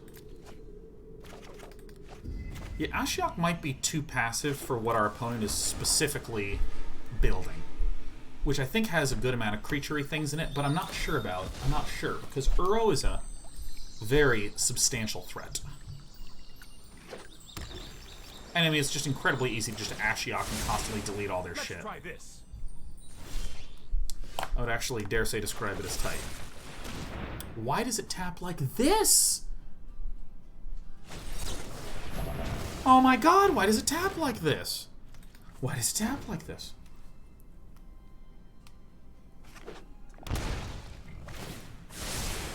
That's more like it. Okay, so that's a Night Pack Ambusher, huh? Well, I guess we gotta do this, huh? This is the choice. We have to do this. And then we have to do this. In my image.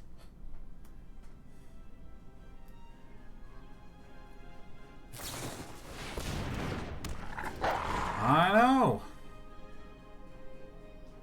This plains is gonna go away. You have no weakness I cannot explore. I've got time. So this is gonna summon a small dog. And I hate to see that. I'm not gonna tell a lie, man. Hero.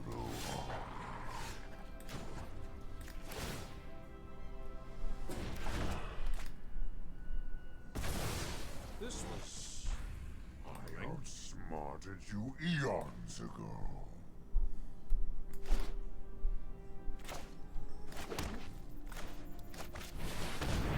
Health is important. I have practiced Still have enough to against cast many, Bedevil, should I draw that? with thoughtfulness before action.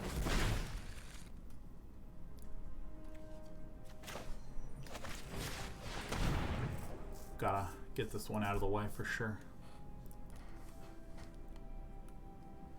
For sure.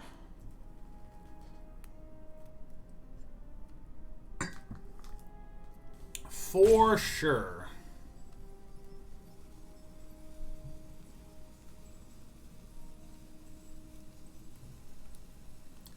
What was I annoyed at the auto tapper like that? Ooh, fuck. That is the worst possible remaining card that it could have been. That is the absolute bottom ranking card it could have been. Yeah, I think the Ashiok did need to be something a little more active, because I think that I was struggling to evaluate this deck. Traditional Bant Ramp focuses on defensive magic and Uro. This has a lot more aggressive offensive magic. Well, fuck. I think we just outright lose now.